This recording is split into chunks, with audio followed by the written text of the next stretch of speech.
more of one of the greatest to come out of Britain, always a people's champion. Just some of the tributes British boxers have paid to Ricky Hatton today as he was laid to rest in Manchester. A star-studded congregation paid their respects in the cathedral, including legendary boxing commentator Ian Darke.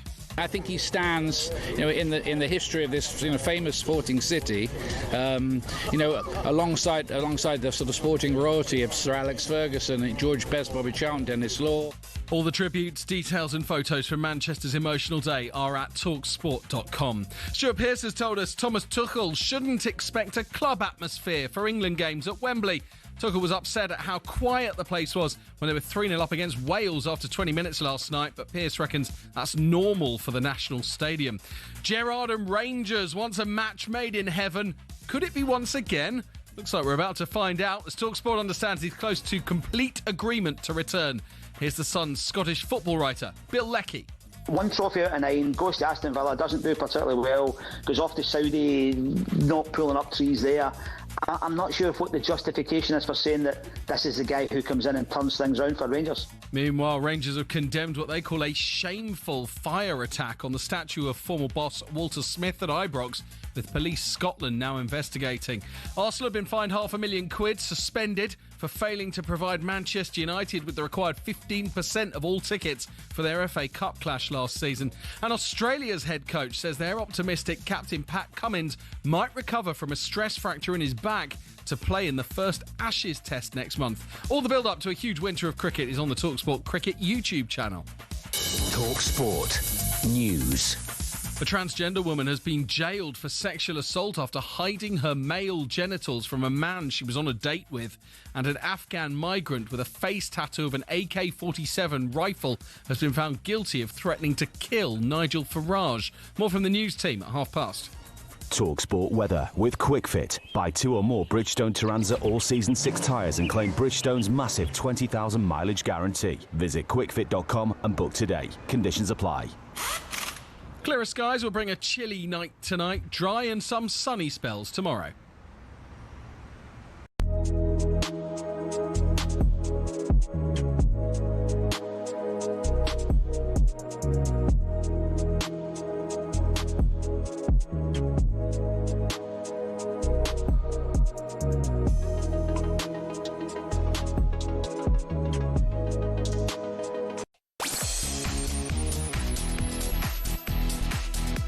Hello, good afternoon. Welcome to Drive on talkSPORT with everyone's favourite. It's me, Andy Goldstein, and yeah, he's back again. It's Darren here, by the way. It's Darren Bent. It's Darren here, by the way. Darren Bent. Yeah, fresh from his day off yesterday.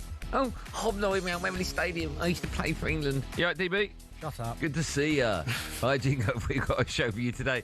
We'll discuss Thomas Tuchel's comments on the quiet crowd as England beat Wales yesterday.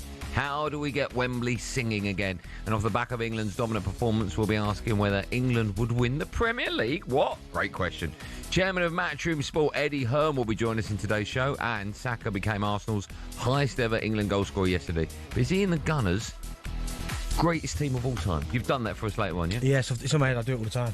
All that plus Alex Crook returns for Ready Steady Cook. Top billion he gets.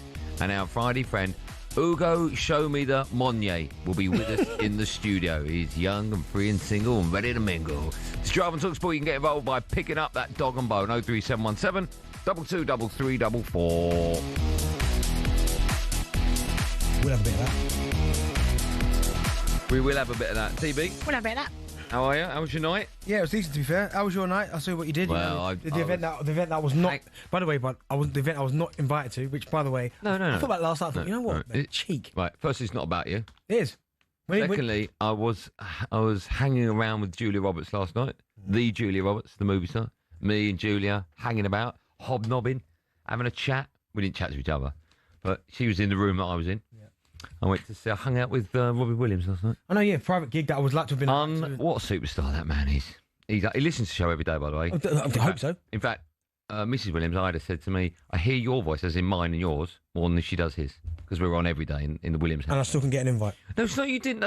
You're being a little bit facetious there. No, I am. You can go whenever you want, but last night. No, you could have gone. You're a liar. You came and you said to me, No. Can't He said, right, and I agree with you. If you're going to go and see him for the first time, you want to see him at a big stadium. I've seen him before. Many a time. No, but not recently, Rowan. No, but I want to see. Why are you having a go at me? So I don't know No, the place. I go through you. That's weird. But hey, You're going to turn your radio on right then, do you? Excuse me, what? but I'm sure it was fantastic. It was Listen, a great Rob, night. legend. He is a legend. Ledge. It's a great night. But next one, if I'm not invited, I swear I'm gonna lose it. So as long as he knows that. You're always invited. No, listen, you can't say Here's- that to here's me the thing. after the event. Here's the thing. It's not for you.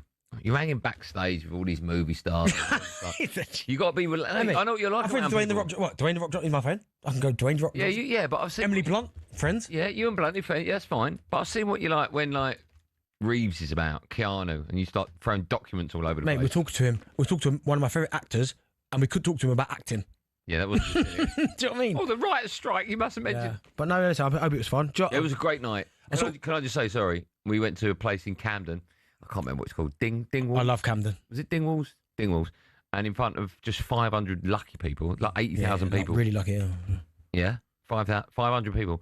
And he did the whole live show of his first album and the one that's just come out. It's an unbelievable night. Unbelievable. I'm glad it was. I'm sure it Tell you was. what was great. Sorry, the greatest bit about it was when we were walking round. Careful with the stories. No. Something like that. When we were walking round and we were going into the club, which is 500 people, I said, jokingly, but not to security, we're all like vipped up. We're not standing with the public. And he went, no, everyone's together. And I went, because I was with Rob's wife. Yeah. And I was like, I don't think, we won't be. And he was like, no. And I was like, Where did you leave? So anyway, we went in. The same thing I got to tell you. We went in, but we were away from. They could touch us, they could look at us, but they couldn't stand next Honestly, to us the at that cheek of time. him. But what was funny was no one was allowed. No, I haven't told you, no one was allowed a phone. Yeah. Everyone, when you walked in, everyone had to put their phone behind the desk. I don't know how it works, but so no one had a phone. So obviously, I've come in and no one's taken my phone because it's me. And so halfway through, I'm filming, and one of the big bouncers comes over and goes, "Oi, outside now." And I went, no, I'm okay. I'd had a few drinks. No, I'm okay. Come on outside, talk to me outside. And I went, no. So he goes, and I went, I'm with Robbie. And he was like, yeah, I've heard it all before. And I was like, no, genuinely. And then obviously the security come over and they're like, he's good. Why? See, you breaking rules, man. No, rules are there to be broken. You just do you know what I mean? Get your phone I'm out. above the normal people. I'm allowed to do things like that. See, one day someone's going to sock you in your mouth. No, because they know I'm joking. There is an element to your tone that's not joking. A little element. Yeah. At the same time, they know that I know I'm a very lucky person. Very lucky. I'm glad you had a good time. It was nice. This morning, that's what I was. Yeah, no, go on. I was watching World Cup stuff this morning. Oh, yeah? Yeah. Oh, where's this going, everyone? Where's this going? Hey, 66. Yeah? Look, I know where you want to go, but I don't know where you want to go now. No, listen, I was watching. You know when you go down a rabbit hole and just start watching some great World Cup years, man, weren't there? Some great players. You made a really good point. Which one? The one I can say. The Brazil teams are 74 and 78. You said they were rubbish, and I don't remember them. No, because again, you know me, that I love the Brazil history in terms of World Cup football. So we all know 58, 62, 70, 94, 2002, where they all won it, right? And we know about 82 that didn't win it. Yeah. So I was thinking, but what about between these years? Like, were the teams any good? And like some of the players I've not even heard of. Can you, at some stage, maybe the next 20 minutes, can you get up like the 78 World Cup team? Yeah, or 74. Like no one ever talks about 74. No. Not ever. Have they qualified for every World Cup? They must have done. Yeah, I think so. They must have done, right? But no, yeah. I mean, bring up the Brazil 74 team. I mean, some of the players they've had, man, over the years. Oh, remember Gearson? Yeah, I do remember Gearson. Actually, you're going back years now. Yeah, but that's when they were proper. Rivellino. Yeah. Jairzinho. Gerson. And even the 58 World Cup final, right? Was it 58? That's where Pele scores 2, right? Yeah, against Italy? No, against, that was 60. No, 62. Italy was 70 as well. Oh, right, okay, yeah, go on. But the first goal, when he flicks over the defender's head and volleys it in, the guy tries to take his kneecap off. Yeah. Like, honestly, incredible. I love World Cup stuff. Okay, we'll get the... We'll get 66 in a minute. Yeah, do the 66. Maybe do it at 7:05. Yeah, I'll probably do it. Okay. Right, we're going to start. We've got lots coming up. Eddie Hearn will be joining us as well. We'll talk a bit of boxing with him. And in the last hour, we share the last hour with our friends at TNT Sports. And apparently a new, never heard of this. Oh, it's Hugo Monye again, is it? We love him. We do love Hugo You know when you say Monye. part of the TNT family, you might as well just call him part of our family now. Yeah, he's part of our family. We love Hugo Yeah. Monye. Show me the Monye. Yeah. And by the way, if you want to date Hugo Monye, just send in your height, measurements, and in no more than 30 words why you should go on a date with Hugo Monye. We'll do that later. We're going to start with Thomas Tuchel and his England team. They cruised past Wales last night, but he wasn't happy, our manager, Thomas Tuchel, with the Wembley crowd. So how do England build an atmosphere at Wembley? Can a match with your neighbours ever be routine, even when, as tonight, it's a friendly, albeit one with the smallest of F's? It's played back and a right-footed effort comes in. Perfect start for England. Gahey kept it alive, pulled it back for Morgan Rogers, who kept his nerve to siphon into the bottom left-hand corner. And it's played across the face of goal for Watkins, who cannot miss. And he's there to bundle it over the line and double England's advantage. Saka turning it onto his left foot. Oh, it's a beautiful goal. And that is one of the best goals I have ever seen in this stadium. An incredible finish. Full time. And it's another win for England against Wales. Same story. They've beaten Wales tonight by 3-0. Yeah, England were 3-0 winners at home to Wales in a friendly at Wembley last night. First half goals from Rogers, Watkins and Saka. They were enough for the win. It also means England have scored 10 goals in the last 3 games without conceding. But Thomas Tuchel criticised the atmosphere in his TV interview after the game. And he was asked about those comments in his post-match press conference. Your first question after that? Okay. Good moment to explain myself. Well, first of all, I said the support in Serbia was absolutely fantastic. When we played last time in Serbia, I said it and I meant it. I love English football and I love English football fans and the support they give. But I think today the atmosphere did not match the performance on the field. No, it's always risky for a manager to come out and criticise his fans, be it at club level or international level. What did you make? I've got no problem with it. Okay. I thought it was flat. I thought the first 20 minutes. I thought England were very good all night. I mean, it doesn't help that Wales were terrible. Yeah. So that doesn't. They didn't lay a glove on England. The first 20 minutes. I thought England were at it, moving the ball really sharply. But I can understand. But he's like one of the first messages someone's put on his message board is, let's face it, Tuchel will never understand England fans. So that, I mean, we've spoke about him before, not being English, that's an issue. And even like now, it's not just not being English, it's being German. It's being German, right? So people just can't get their head around it regardless. So we've said it before, his like window is going to be impatient with for England fans are going to be a lot shorter than Gareth, for instance. But I think he's got a point. It was quiet in there. There was no atmosphere. Again, I understand that the opposition weren't great, but I like to see the team getting behind the players regardless. Do you know what I mean? Getting behind them, singing their hearts out, because the Wales fans, fair play to them, even though they were getting battered, they were loud the whole way through. And I thought, okay. Yeah, well, okay, my argument will be give us something to shout about. Yeah, but they did. But if you're paying, I don't know, £50 upwards for a ticket, right, you want to be entertained. If we're in a great position where we go 3-0 up in a friendly against Wales. Yeah. But what are you expecting? What are you expecting? Go on, England! I mean, this is my point as well. How can you almost entertain them? Because you go 3-0 up, you wallop them in the first 20 minutes. In a friendly, though. This is the thing, in a friendly. Yeah. That's the problem you got. And then Wales go, do you know what? We don't want to be in the end of a 7-0 drubbing. So they then get a little bit more tighter. Yeah. The 2 banks of 4, maybe even 4-5. No striker, just trying to keep it tight. England keep moving the ball. They keep probing. They keep prodding, trying to make opportunities. And they just can't get through. So in the end, when you go 3-0 up after the first 20 minutes, I think we pretty much know how the rest of the game's going to go. Just attack v defence. And if Wales can hang on to 3-0, that's fine, which is why their supporters were still going. But I kind of agree with Thomas Tuchel. I think, yeah, you want the atmosphere to be rocking. But it won't be. It won't be. I think it's mad to suggest that. Why, though? Well, because it's a Thursday night. The cost of living's through the roof at the moment. Okay. People have seen England go 3-0 up in a friendly against Wales. The game's over. Wales aren't trying to attack the game; they're just trying to shut up shop. Yeah, okay. What are you getting excited about? No, he just like the atmosphere. It was flat in there. I was obviously in there. No, but I'm just giving you the reasons for that. Yeah, but I just. What does he expect? Okay, well, Wales fans are getting trubbed, and they're still loud as anything. Why are they singing? No, because they've got nothing left. Yeah, but still, why? Yeah, but there's only a few amount of the way. There wasn't like 7,000.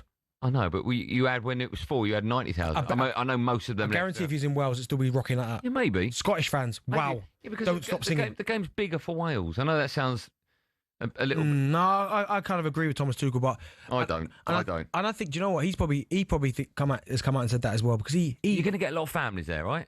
I mean, I know producer Joe's got a problem with Wembley selling Haribo sweets. I know, yeah. I mean, that's weird. That. What is Joe? Joe's. Yeah, you pick a mix. Can't have pick a mix at Wembley. You can have pick. It's a family day out. You can salt and pepper chips. He's losing his mind. You take your kids to a game of football, right? It's just Thursday evening. It's a day out, right? It's an expensive day out. Yeah. But you're not going to have 5. Joe wants to ban kids going to football matches now. Oh, you can't. A 5-year-old ain't going to sit and say, "Go on, England." You ain't going to do that. You want a bit of atmosphere, didn't you? Yeah, He had a bit. What do you expect? And also, you got a problem. I wasn't aware of this, but Ryan Bryan told me that you get a lot of England hardened fans that have to dip in, dip out. Yeah, collect their tokens or their caps. Yeah, I know people last night that went last night. If you go to every game, you get your token, you get your cap, and that makes jump on the train. Tap in, tap out, away you go. Yeah, and then when you've got these tokens, then you can get tickets for the World Cup, right? I do generally think, though... Sorry, I don't want to skirt over that. Sorry, just keep going. Okay, but I didn't want to interrupt you. But what I was going to say was, I don't want to skirt over that fact, because I do want to hear from football fans that have actually gone to Wembley, tapped in to get their cap or get their token, and gone home. Because that does happen. Yeah, well, I know 2 people that did it last night. Do you really? Yeah, I said that in the meeting. Yeah, I know a couple of people that did it last night. Trying to get those tokens, man, them caps. I mean, that's terrible, right? It is, but do you know what? Maybe it's more a case of this is where... international football is, because I used to be really, not even so much even when I played, but like before I became a professional footballer, I used to love international football. Now maybe it's down to maybe some of the players that are about across the continent, maybe, do you know what I mean, across all different like world class players, but there is something definitely about internationals now where I'm a little bit like But how much of it is to do with it's at Wembley, it's 90,000, if you put it somewhere up north in a stadium it's like 40,000 in an area where there's pubs open? Because I'm led to believe that an hour before kickoff, anywhere around the area, alcohol won't be sold. Yeah, I've heard that, yeah. Even if you live there, you wanted to nip to the shops to get a beer, to watch the football on the telly, can't do it. Yeah. So maybe there's a little bit of that. But you're right, up north, there's going to be a certain sections where it's going to be rocking. Yeah. Like St James's Park or Sunderland will be rocking. Yeah. Ellen Road will be rocking. Yeah. I think they're playing at Stoke before, right? Yeah, I mean, I can't really remember the Stoke ones, okay. but these are the ones off the top of my head I know will be bouncing. Maybe you're right. Maybe just obviously getting to Wembley as well. It's not... Okay, well, look, we've got lots to talk about. We'll take your calls. How do England build an atmosphere at home, wherever that home is? And also, if you tapped in to get your cap or your token and just went home, I'd like to hear from you as well. Lots to talk about. A busy show, 03717223324. England chat is where it's at right after this.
Driver talkSPORT, me, Andy Goldstein Darren Bent, alongside a reminder, Richard Ashcroft was with us earlier on this week. He played for a whole hour in the studio. If you missed any of that, you can go to the website talksport.com and watch it back again. It's worth seeing if you've missed it. Someone's put here, right?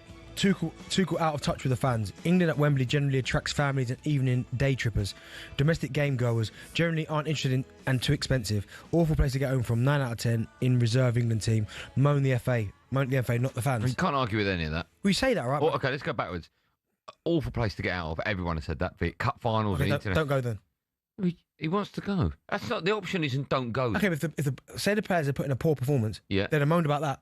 So why can't they moan about? Oh, he did moan about it. He said like B-rate England side. That's what I'm saying. But it weren't B-rate. Saka's not B-rate, is he? No, but as that wasn't the England team who's going to start the World Cup. Okay, the only spot that's obviously centre forward Kane. Yeah. Who else is definitely going to start? I'd like to think Bellingham's going to start. 2 centre-halves. Well, Gahey and Stones. They're first choice. Yeah, that's what I'm saying. What are you saying? He said last night was a B, okay. like a B. Yeah, there are players in that team that won't be starting. One maybe. Well, you think? I think Bellingham will come back in. Yeah. But Anderson might start. Okay. Rice will start. Rogers won't. But that's remind me of the fullbacks were last night. Konza, he might play. He's been playing really well. He probably won't, but yeah. Jed Spence. You won't start. How do you know that? What do you mean? You know he won't. If everyone's fit, I don't know. So I'm not sure. Do you think Gordon will start? If Rashford's fit? Probably not. I'm not quite sure who to. I know, obviously, Tuchel likes Rashford, but it was a good, strong team. Okay, all right. God, look at you. I'm with the people. Oh, yeah. You're against them. Now I'm with Tuchel. Luke Littler hit a 170 checkout to beat Mike De Decker and reach the quarterfinals of the World Grand Prix. How's your boy doing? Humphreys. Yeah. I think he's out, isn't he? Is he? What's happened to him? I don't actually know if he's out. Some fan you are. Disgrace. How's your boy doing? Well, just Josh Rock. How's your boy? How's he doing? Who's Josh Rock? Got his darts.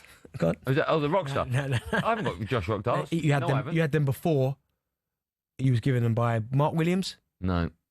Mark Williams? I don't know who it is. Scott Williams. Talk to the fans. Let's speak to some England ones. Adam's an England fan. Hi, Adam. Hello. How are you, man? Yeah, good, mate. Yourself? I'm good. I'm very well. What would you like to say? I'd just like to address the point on the tapping in, tapping out. I'm an England Supporters Club member, okay.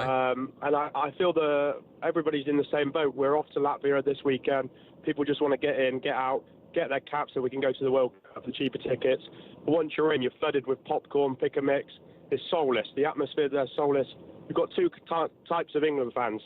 You've got the England supporters trying to get the atmosphere behind the goal, and then in the top tiers, you've got your families trying to get Mexican waves and paper aeroplanes. They need to address this and somehow create a better atmosphere. What's wrong with families, Joey? Adam, that was a great point about the paper planes, by the way, because there were so many of them last night flown about. What's wrong with families going to watch England? And nothing wrong with the families going, but then they need to address the kids. The kids are trying to make the paper airplanes. They tried to address that last night. Yeah, that's wrong. By not leaving paper on the seats to create the tifo before the game, but plastic carrier bags to try and turn away from the paper airplanes.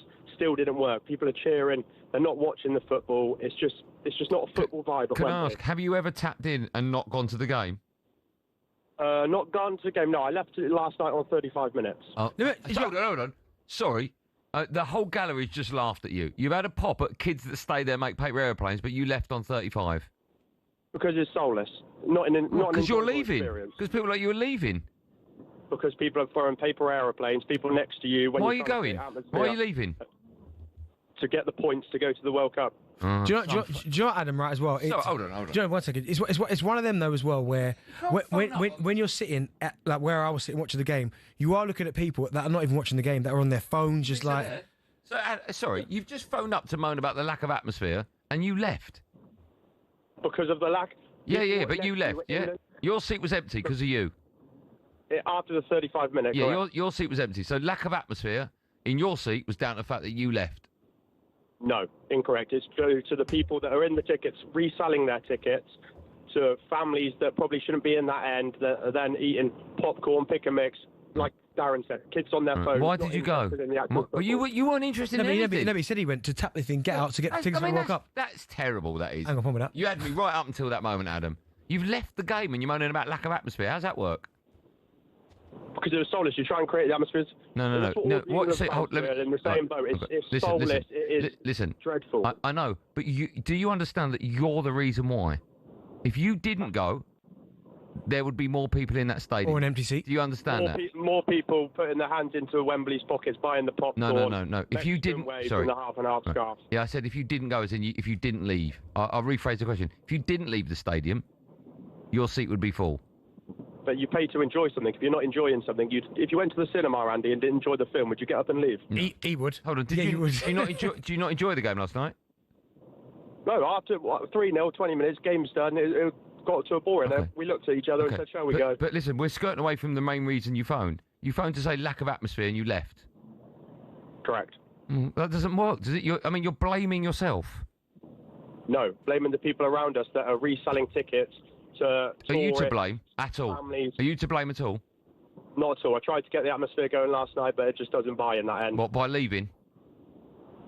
By leaving after you've tried, yeah. Scan your points, get the points. How'd you get on with getting the atmosphere going after half time? In the pub, it was very good, actually, yeah. Do you want me to ask you a question, Andy? Do you think, like, with the fixtures that England have got, right, I just wonder, because we see so many of these friendlies at Wembley, which, let's be honest, the opposition are poor. I wonder if you look at the opposition, and I don't quite know how it would work, but say if it's a top 50 or top 10 ranked team, then it's at Wembley because you know it's competitive. But if it's a game, again, I'm not disrespectful, like Wales or someone, Latvia or someone, do you then take it around the country? Do you then maybe play that friendly at Newcastle, or play it at some, rather than going every England home game's got to be at Wembley with no atmosphere? No, that's fine, but you can't find out and moan about the lack of atmosphere when you're leaving. That makes no sense whatsoever, does it? Do you know, though, it doesn't make sense, but I haven't got a problem with it. Him just tapping in and out. No, I'm not saying I've got a problem with him tapping in and out to get the tickets. I'm saying don't moan about people leaving and not being there and lack of atmosphere. If you're one of them. Yeah, okay. I think it worked. Yeah, okay, yeah, fair enough, yeah. I mean, you can't argue with that, can you? It's funny. Yeah, it was soulless. It was empty. Oh, you stayed to the end? No, I left. Brilliant. Still to come, we'll be joined by the chairman of Matchroom Sport, Eddie Hearn. But first, it's time for No Googling. We want to know who's the oldest player to score for England in the Euros, in the Euro Championships. Does that include qualifying, Joe? Does that include? He doesn't know. I'll ask a question again. Hopefully, the answer's in the question. Who's the oldest player to score for England at the European Championships? The answer to that and so much more, including the chairman of Matchroom, Eddie Hearn, joins us on today's show.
A day of mourning in Manchester today as local hero Ricky Hatton was laid to rest. Thousands of people watched as the cortege passed from his hometown gym in Hyde to a private service at Manchester Cathedral. The two-weight world champion died last month at his home, aged 46. talkSPORT's Spencer Oliver was in the service. There was a lot of emotions flying around in there for sure, but yeah, it was a fantastic turnout. I can't actually believe that the streets were lined with people as well. Yeah, showed what Ricky meant to everyone. The likes of Liam Gallagher, Wayne Rooney, Freddie Flintoff and some of boxing's great and good like Tyson Fury, Frank Bruno and Tony Bellew were there. Everything he does, whether it was strength and conditioning with Kerry Kayes, whether it was body bag with Billy, whether it was jumping a bar, whether it was... he was the standard. All the reaction from today in Manchester is at talksport.com. Now, where Thomas Tuchel wasn't that impressed by the atmosphere at Wembley last night, he's been told not to expect an awful lot more.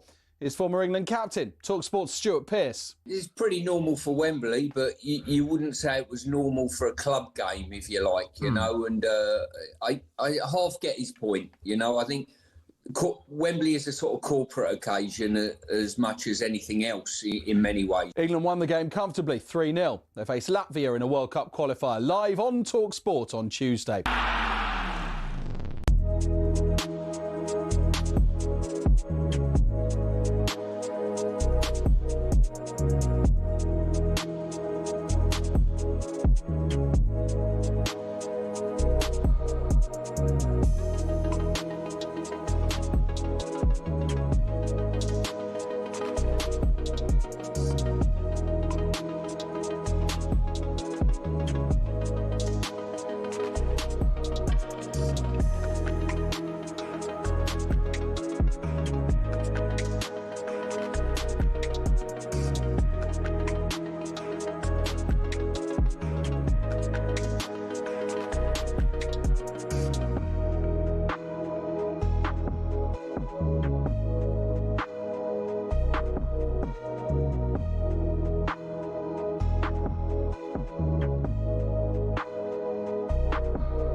talkSPORT, me, Andy Goldstein, King of the Castle.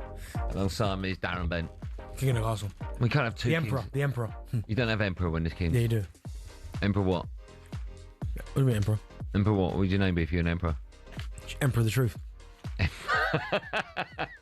Emperor of the Truth. That's it. We should come up with some kind of game once a week on our show. Benty tells the truth. The truth talks the truth. That'd be nice. And before the break, I asked the question, who's the oldest player to score for England at the Euros? Do you want a clue? Sheridan. No. Do you want a clue? Go on. It's the opposite of hell. Heaven. That's his first name. All right? Heaven. All right. And his last name is when you make dinner for someone, what are you doing? Making dinner. Yeah, but what are you doing? You're cooking. Yeah, that's his surname. What have we got? Heaven Cooking. Yeah, that's his name. But wait, I need you to from it. All right. Heaven Cooking. There's people shout at the radio. They've got the answer. Heaven Cooking. Do you want a clue? I can do an impression of him. Well, he's a day. That's quite a good impression, actually. Heaven Cooking. Yeah. You not got it? Heaven Cooking. West Ham. Trevor Brooking. Well, I never. Nearly belched. I never got that. Well, how'd you get it? But then if you hadn't, you did get it. Yeah. Heaven. I mean, that's a long time ago. That. What year was that? 80 something. 1980. You weren't even born then, were you? Still to come, we'll be rounding up the day's big stories in Ready, Steady, Cook. Just waiting for my producer to tell me where he wants me to go now. Wait, have we got Eddie Hearn yet? We can take a call first. How nice is that? Because we're waiting for Eddie Hearn. I'm having a look at somebody's... I won't let you down, lads. I might look at his squads, mate. Phil is a Sunderland fan. Philip, how are you? How are you doing, lads, evening? Tickety How are boo. you doing? I'm good, well, mate, how are you? you? Yeah, good, mate, good. Mate, I just want to say that last caller was actually talkSPORT gold. Like, absolute quality. Mind-blowing, wasn't it? Fancy... Oh, class, absolutely quality. Fancy, like, blaming it on atmosphere, but then leaving. Quality, absolutely quality. He didn't get the irony in that at all, did he? No, he absolutely didn't. Unbelievable. But, lads, I just want to say, like, what's Tuchel playing at, man? I mean, like, we won 3-0. Why come out and make those sort of comments? You've got 71,000 England fans. There was 7,000 Wales, wasn't there? Yeah. Like, why come out and make those sort of comments? Like, what's he trying to achieve by making those sort of comments? Like, he's only going to get the fans' backs up by saying something so stupid. And do you know what? I think as well, I thought about this in the long-awaited breaking news that this is only going to end one way. Like, Tuchel's continually making, like, silly remarks. He's done it with Bellingham. Now he's doing it against the fans. Like, what's next? The only thing I'd say about that, right, with the manager, with Thomas Tuchel, like, he's obviously an intelligent guy, right? He understands that he's not universally loved in terms of becoming England manager, right? People were, like, going off their minds before the Serbia game when we smashed them 5-0 away from home. There were people calling up this show giving it, he should be gone. Like, he's not good enough. So he hears all the noise as well. So regardless what he does, what he says, people are always going to have an opinion on him anyway. So I think he's just like, well, I know their views. I'll say what I feel is right, and I'll get on with the job. Because at the end of the day, if I come in and we win the World Cup, no one's going to say anything. Yeah, but what's his rationale? Like, why do that? He doesn't need to. It's a friendly. Like, Andy, you've already made the point. Like, it's midweek. It's a Thursday. Everyone's going to be, like, is feeling the crunch at the minute. Like, he doesn't need to make those stupid comments. No. And also, as well, actually, Benny, it should have been you in that executive box with your caviar the way you're going back in Tuchel. No, listen, the moment he got the job, I'm backing him. But I like him as a manager. I've got no issue with that, because if England's performances like they've been before the Serbia game were flat, boy, we had loads of people moaning about it. But so if he wants to have a moan, let him have a little moan. But it's a bit mad having a go at the fans when you already know you don't have great PR with them. Right? You're not if you met a girl, right, and she went, my mum don't really like you, and then you invited round her house for tea and cake, you're not going to pick up the cake and spit it out here. You're going to try and eat them. It's a lovely cake, miss. No, but at the end of the day, we're all trying to. The objective is the same thing. So if you don't back him, then you're going against what you want to happen. No, but if he knows he's got a big job at hand, of getting the support on his side, winning the fans over. Don't annoy them. Well, you need don't them pull the tail. I understand that, but at the same time, if he feels that will give him an advantage of winning, getting that winning atmosphere, I know they would win anyway. Then I've got no issue with that. If he's dependent on us making a noise, that's a bit of a worry. Well, it's not dependent, but you need it. As I said, whether it be Scotland, Wales, even Ireland, they'd be making pure noise regardless who they're playing. Colin's up next. Hi, Colin. How are you doing? How are you, man? Colin?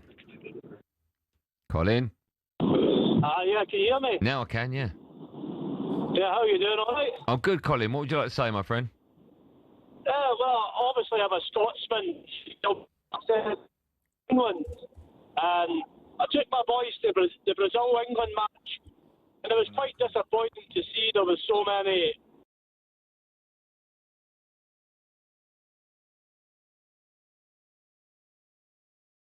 Okay, all right.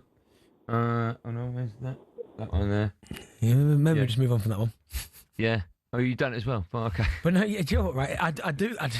I understand what people are coming from, but you have to. I'm telling you now. Sometimes I just question people. There will be England fans out there, right? And you agree with this, I think, right? that would rather England didn't win the World Cup under Thomas Tuchel? No. Are you nuts? No. 100%. There'd be something. No. There'd be England fans. I bet we'll get one on the phone. We've used the word England and fans, and if you're an England fan, you want us to... No way. There'd be some guy... No, I don't want to win it. Can you clear the switchboards? And only phone up. I don't think the phone will ring once. All right. Only phone up if previously you've wanted England to win the World Cup. And now he's in charge. Because there's a German manager in charge. Yeah, you don't have to win the World Cup. The phone won't ring. It will. Can you clear all the lines? The phone will not ring. It will ring. 03717 223344. Genuinely, hand on heart. Yeah, I want England to win it. Yeah, I want England to win it. New manager, German. No. That person does not exist. We had one call the show a couple of times. Like Someone's calling now. I can see it flashing. No, they're not. No, they're not. I can say, look behind you. Look behind me. They're old calls. They're still waiting for the old calls. No, I can't get through. Something's wrong with the lines. No, I'm telling you. Lines are clear. You won't get one call. I'm going to drop that line. I'll have a bet with you now. So we've had the... oh, there we go. They're new. They're all new. All right. Well, we'll have a look at them in the back. They might be like Scottish. No, I need them now.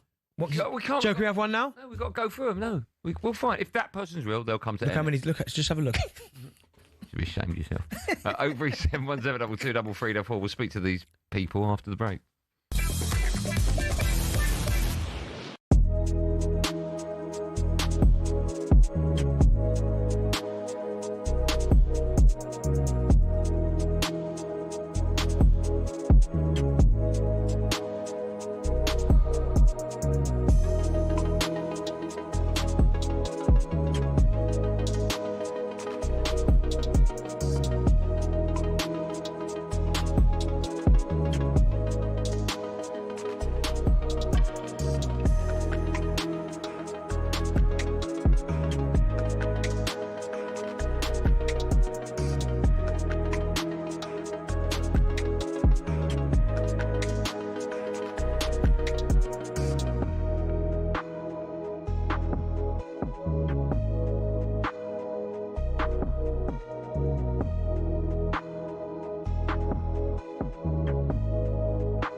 That's a tune, isn't it? That's a tune off. This is what he was playing last night, Bob. Great album. You listen to Driver Took... What's the matter? What are you having it? I don't know who said it, but it was funny. I ain't repeating it, but someone in there said something and it's funny. Where's Ryan? What's the matter with you? Wait, get some of that, all right? Driver Talk Sport, me, Andy Goldstein Darren Bent alongside. Still to come, we'll be asking if England would win the Premier League. That's a great chat. Yeah. That's a great I'm looking forward to the next batch of calls, that's why I can't wait. Yeah, well, they're there. Should we just get straight to it? Yeah. Right, in a moment we'll talk to England fans supposedly that don't want England to win the World Cup because of the German manager. But before that, it's time for this. Paddy Power on talkSPORT. Check out Paddy's latest offers on the Paddy Power app or at paddypower.com. 18 plus, begambleaware.org. I mean, I'm just reading where we're going with this. Time now for today's bet with the friends at Paddy Power. Let's welcome Ben Steele to the show. Steely. Hello. How are we getting on? I'm good, how are you? I'm not too bad, thanks. Right. It says here we're looking forward to... I'll be honest, I'm not looking forward to Sunday. I am. Right, at the Tottenham Hotspur ground for the second NFL regular season game in London this year as the New York Jets take on the Denver Broncos. Can you explain the bet builder, how it works, and the charity that may benefit, please? I can, yeah. Look, if you're not a fan of that, there's not a huge amount of football on this week, to be fair, so we'll have to go with the American version instead, even if it is mainly sort of chucking a ball around rather than kicking it.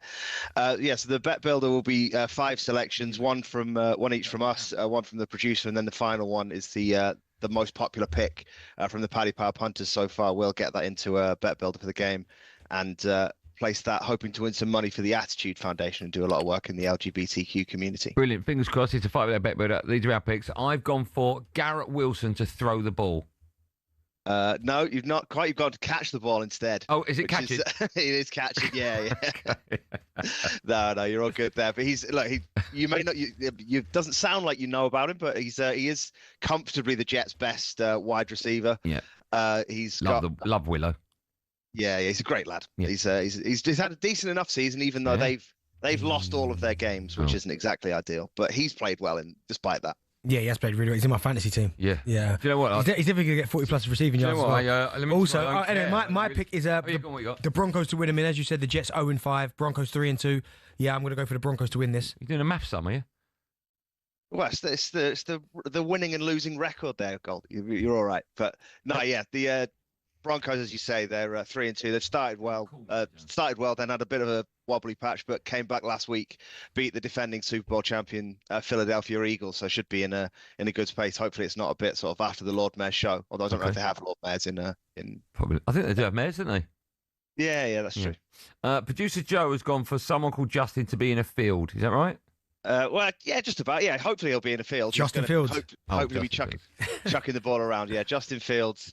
2+ passing touchdowns. Most of his highlights, to be honest, this year have been kind of running the ball, but he is a decent passer as well. He had 2 touchdowns against Dallas last week, and him and Garrett Wilson are going to have to link up if they're going to have any chance at all. Lots of linking going up with him and Wilson. Next up are the people. They've gone for over 43.5 goals. Yeah, over 43.5 points there. Yeah. It's a handy enough one. There's been as we said, the Jets haven't won any games, but there's been a lot of points in each of their games. Maybe that's because they're not that good defensively. But there's been at least 40 points in all of those games and over 43.5 in all but one. And the Broncos have scored over 20 points in each of theirs, so it should be a high-scoring game for the people who are a bit more interested in it than yourself here on Sunday. And your one is about the author of Harry Potter, is that right? I'd hope not. Oh. I'm not sure if she's going to get too many yards, but J.K. Dobbins. The Denver Bronco, who potentially was a character in Harry Potter, actually. He's looking to get over 68.5 rushing yards in the game, which he's done in the last 4 games. We've kind of said we're expecting Denver to be out there sort of fairly comfortable winners, and that normally means a lot more work for the running backs than it does the wide receivers. Yeah. So J.K. Dobbins over 68.5 rushing yards. I don't even know what that means, but fingers crossed we get that right. Before I let you go, can you confirm the odds and the value of the charity bet one more time for me, I can, please? Yes. Yeah, no problem. Yeah, that all comes in at 9-1. We'll put a £10 stake on that, which means we'll get £102 coming back in, if we've found a winner. That's including the stake there. And as I said, it'll be going to the Attitude Foundation. Brilliant. Fingers crossed we get that money in for them. Thanks so much for coming on. Have a good weekend. No problem. You too. Hopefully it's back to regular football next week. Fingers crossed. There you go. That's Paddy Power's bet, but if it's today, minimum odds 1 to 5, 80 plus. BeGambleAware.org. Paddy Power on talkSPORT. Check out Paddy's latest offers on the Paddy Power app or at paddypower.com. 18 plus, begambleaware.org. Now, before the last break, Bentley said, part of the problem is there's people out there that even if England will win the World Cup, they wouldn't want us to win the World Cup. We've got a German manager. And I went, don't be so stupid. And he went, no, I'm telling you. And I went, we've actually phoned up. Mm-hmm. You'll be pleased now our switchboard is full up. I mean, I can't believe this. Stevie's first up. Hi, Stevie. Hi, mate. All right, how you doing? I'm good. Are we on speakerphone? Oh, yeah. I'll knock it off, mate. No problem. Give us a clue. Yeah. I'm just at home. I've just got in the out of the car, so... Yeah, is that better? That's much better, yeah. So you're an England fan, right? Yeah, well, I'm 75% English and 25% Scottish, so... Okay. Yeah. Okay, well, so England-Scotland final, who do you want to win? England. As long as it's England manager. Okay. English manager. Right. So if England win the World Cup and beat France in the final, will you be happy or sad? As I said, it depends on the manager of England at the time. Thomas Tuchel? No, not at all. Not at all. Why? Would Germany have an English manager? Hold on, that's not the answer to my question. Why don't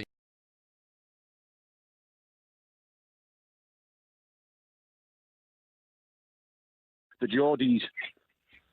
Right, okay. So, I don't really know. Just hold on one second. Just my producer now. I mean, we're probably going to be up against the same kind of problem with this, aren't we? Yeah, but we never really thought this one through. But that was just my point. That there are people out there that will. Do you know what I mean? Like someone's put here. This is a text message from someone, right? And this kind of summed up the conversation. We got enough dumps left. Here we have. Right. It says, if the final is England versus Germany, who would Tuchel want to win? But obviously England. But these are the thoughts that people have. That's my point. It would be a bizarre scenario if we line up against Germany in the final of the World Cup. Do you know why I don't think it would? I look at Thomas Tuchel and I think someone who's incredibly motivated. I agree with that. If anything, he's probably going to. You know, even I'm German. I wasn't good enough for them. I want to beat them. Let me ask you this. And I'm not necessarily sure you're going to go where I want you to go. But if you were the manager of Brazil, and Brazil were playing England in the World Cup final, who would you want to win? Brazil. Because I'm the Brazilian manager. I know, but you are English. It doesn't matter. Does not matter. But there would be a conflict of interest. It would be tough for you, wouldn't it? No. Oh, it would be tough. No. Listen, no. It would be tough for you. I'm telling you now, it wouldn't be tough. Because my argument would be, if I'm good enough to be Brazil manager, why am I not England manager?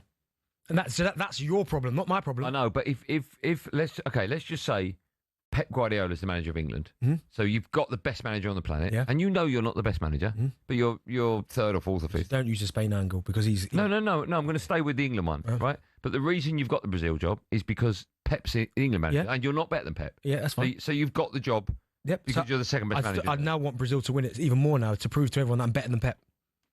But there must be a moment for you when you see England winning the World Cup and you go, wow, England won the World Cup. No. I'll be like, oh, fair play, they've won the World Cup. But my job is to get Brazil over the line, to make it number 6. That's my job. So I'd have no... Is it just if you're a France manager? It doesn't matter what nationality manager I am. I want to win. Whoever I'm in charge of... I find that bizarre. There must be a part of you that's happy for England. Oh, listen, if they beat me in the final, I'd be like, do you know what I mean? Fair play, they're a better side, but I'd still be annoyed. Yeah, but you'd still celebrate it. No, I wouldn't celebrate it. I am Brazil manager. But you know you're not actually better. No, I'm saying that, do you know what I mean? Yeah, but you'd still celebrate an England World Cup win. England win the World Cup in your lifetime is unbelievable. If I'm a manager of a different nation, for my English friends that are, I'll be like, well, congratulations. Well, okay, what about if you take a smaller nation in terms of footballing? Let's say you're the manager of China, right? And you get smaller nation. You got no, in terms of footballing ability, right? And you get you're not expected to get out of the group. Yeah. And you get all the way to the final, like wow. That's up there with Greece winning the Euros. Right? Unbelievable achievement. And then you fail at the final hurdle, which is to win the World Cup, because England beat China 1-0 in the final. Yeah. Will there not be a part of you that goes, I did an unbelievable job with China, so that's banked. But, well done, England. No, I'd be devastated that I've got China all that way and not won it. I'd feel like a disappointment. Okay, I'm starting to feel that disappointment now. Yeah, no, I'm like... Whoever you are manager of in the World Cup final, you want to beat England? Yeah, if you're professional... All right. You have to be, do you know what I mean? About time you've been professional. Oh, so if you wouldn't be able to do it, manage... Oh, no, I'd try and win the game, but if I lost, I'd be over the moon that England won it. That's weird, that I find that really weird. No, I'm English. I want us to win the World Cup. No, I find that weird, that you're not professional then. I'm professional, but when the game's up and there's nothing I can do about it, then I can celebrate. No, what you celebrating? You lost. England. Yeah, but you lost. You wasn't good enough. No, they were. No, doing me. I was easy enough. When we come back, Alex Crook will be kicking off the 5 hour. I mean, that's never been done before, but we'll have some ready, steady Crook. We'll talk more England. What's happened to Eddie Hearn? Is he coming on the show? Look at them. We just don't know. Hopefully he will be coming on. And then in the last hour, I don't know how we've managed to pay the fee, but Hugo Monnier will be with us. That is confirmed in the last hour of today's show. A busy couple of hours. Stay with us. This is Drive on talkSPORT.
A day of mourning in Manchester today as local hero Ricky Hatton was laid to rest. Thousands of people watched as the cortege passed from his hometown gym in Hyde to a private service at Manchester Cathedral.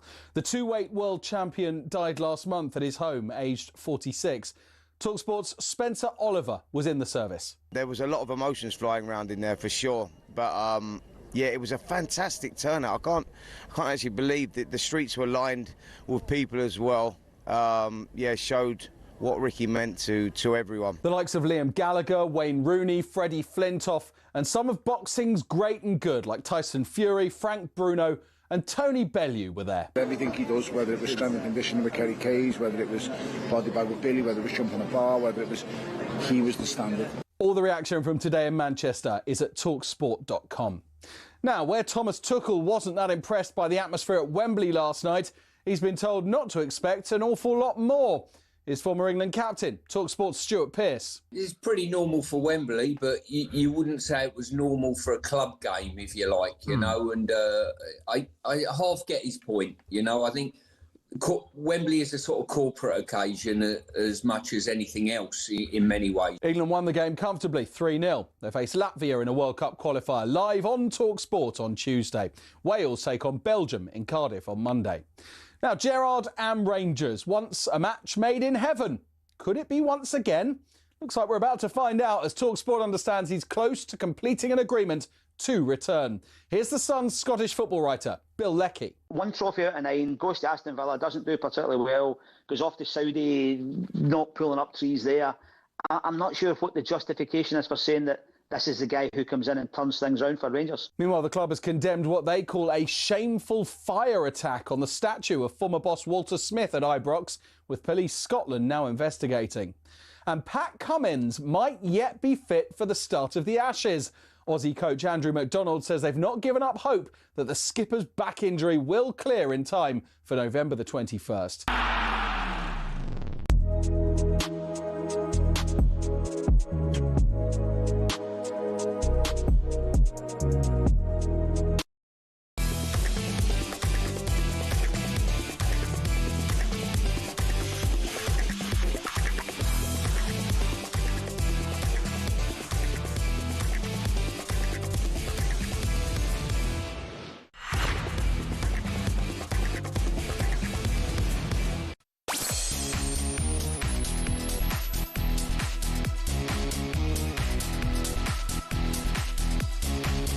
Welcome back to Drive on talkSPORT with Andy Goldstein. Darren Bent is here, everyone.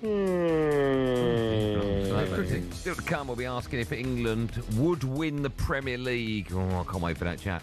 But now it's time for food chat.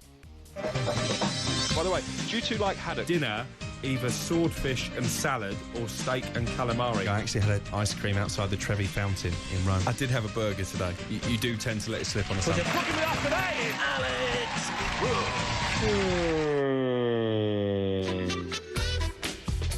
Yeah, it's time for Ready Steady Cook, where talkSPORT's chief football correspondent, Alex Crook, discusses some of the week's big footballing stories from his office. For tax reasons, it's actually a playroom. Crookie, how are you? Good evening, I'm good. Do you know what? I'm in a different room tonight because we've had some internet issues, haven't we? So hopefully changing rooms and moving a bit nearer the router is going to be all right. Okay, when you said haven't we, are we meant to know that? Is that a big thing? Well, last two times I've done your show at this time, I've ended up disappearing. Yeah. Crookie, can I say your hair looks amazing? What hair product are you using at the moment? Do you know what? Is this Goldstein's Golden Paste? It's remarkably good. You look wonderful. Crookie, that was taking years off you, Crookie. You know what, that from Crookie there was awful. Was when he did that read after the Brighton plug. That was an unbelievable plug. Amex plug. Still going. That is that plug. Right, Crookie. Where shall we start? Let's start with Manchester United. Their owner, Jim Ratcliffe, spoke to the Times Business podcast earlier this week, and he discussed the future of the manager. No, I think defensively it was a tough night for us. The Greeks were very good in possession, very very slick with their movement and their speed of pass. We didn't get enough high pressure, which meant that we have to be patient, and we have a long-term plan. It isn't a light switch, and you can't run a club like Manchester United on knee-jerk reactions to some journalist who goes off on one.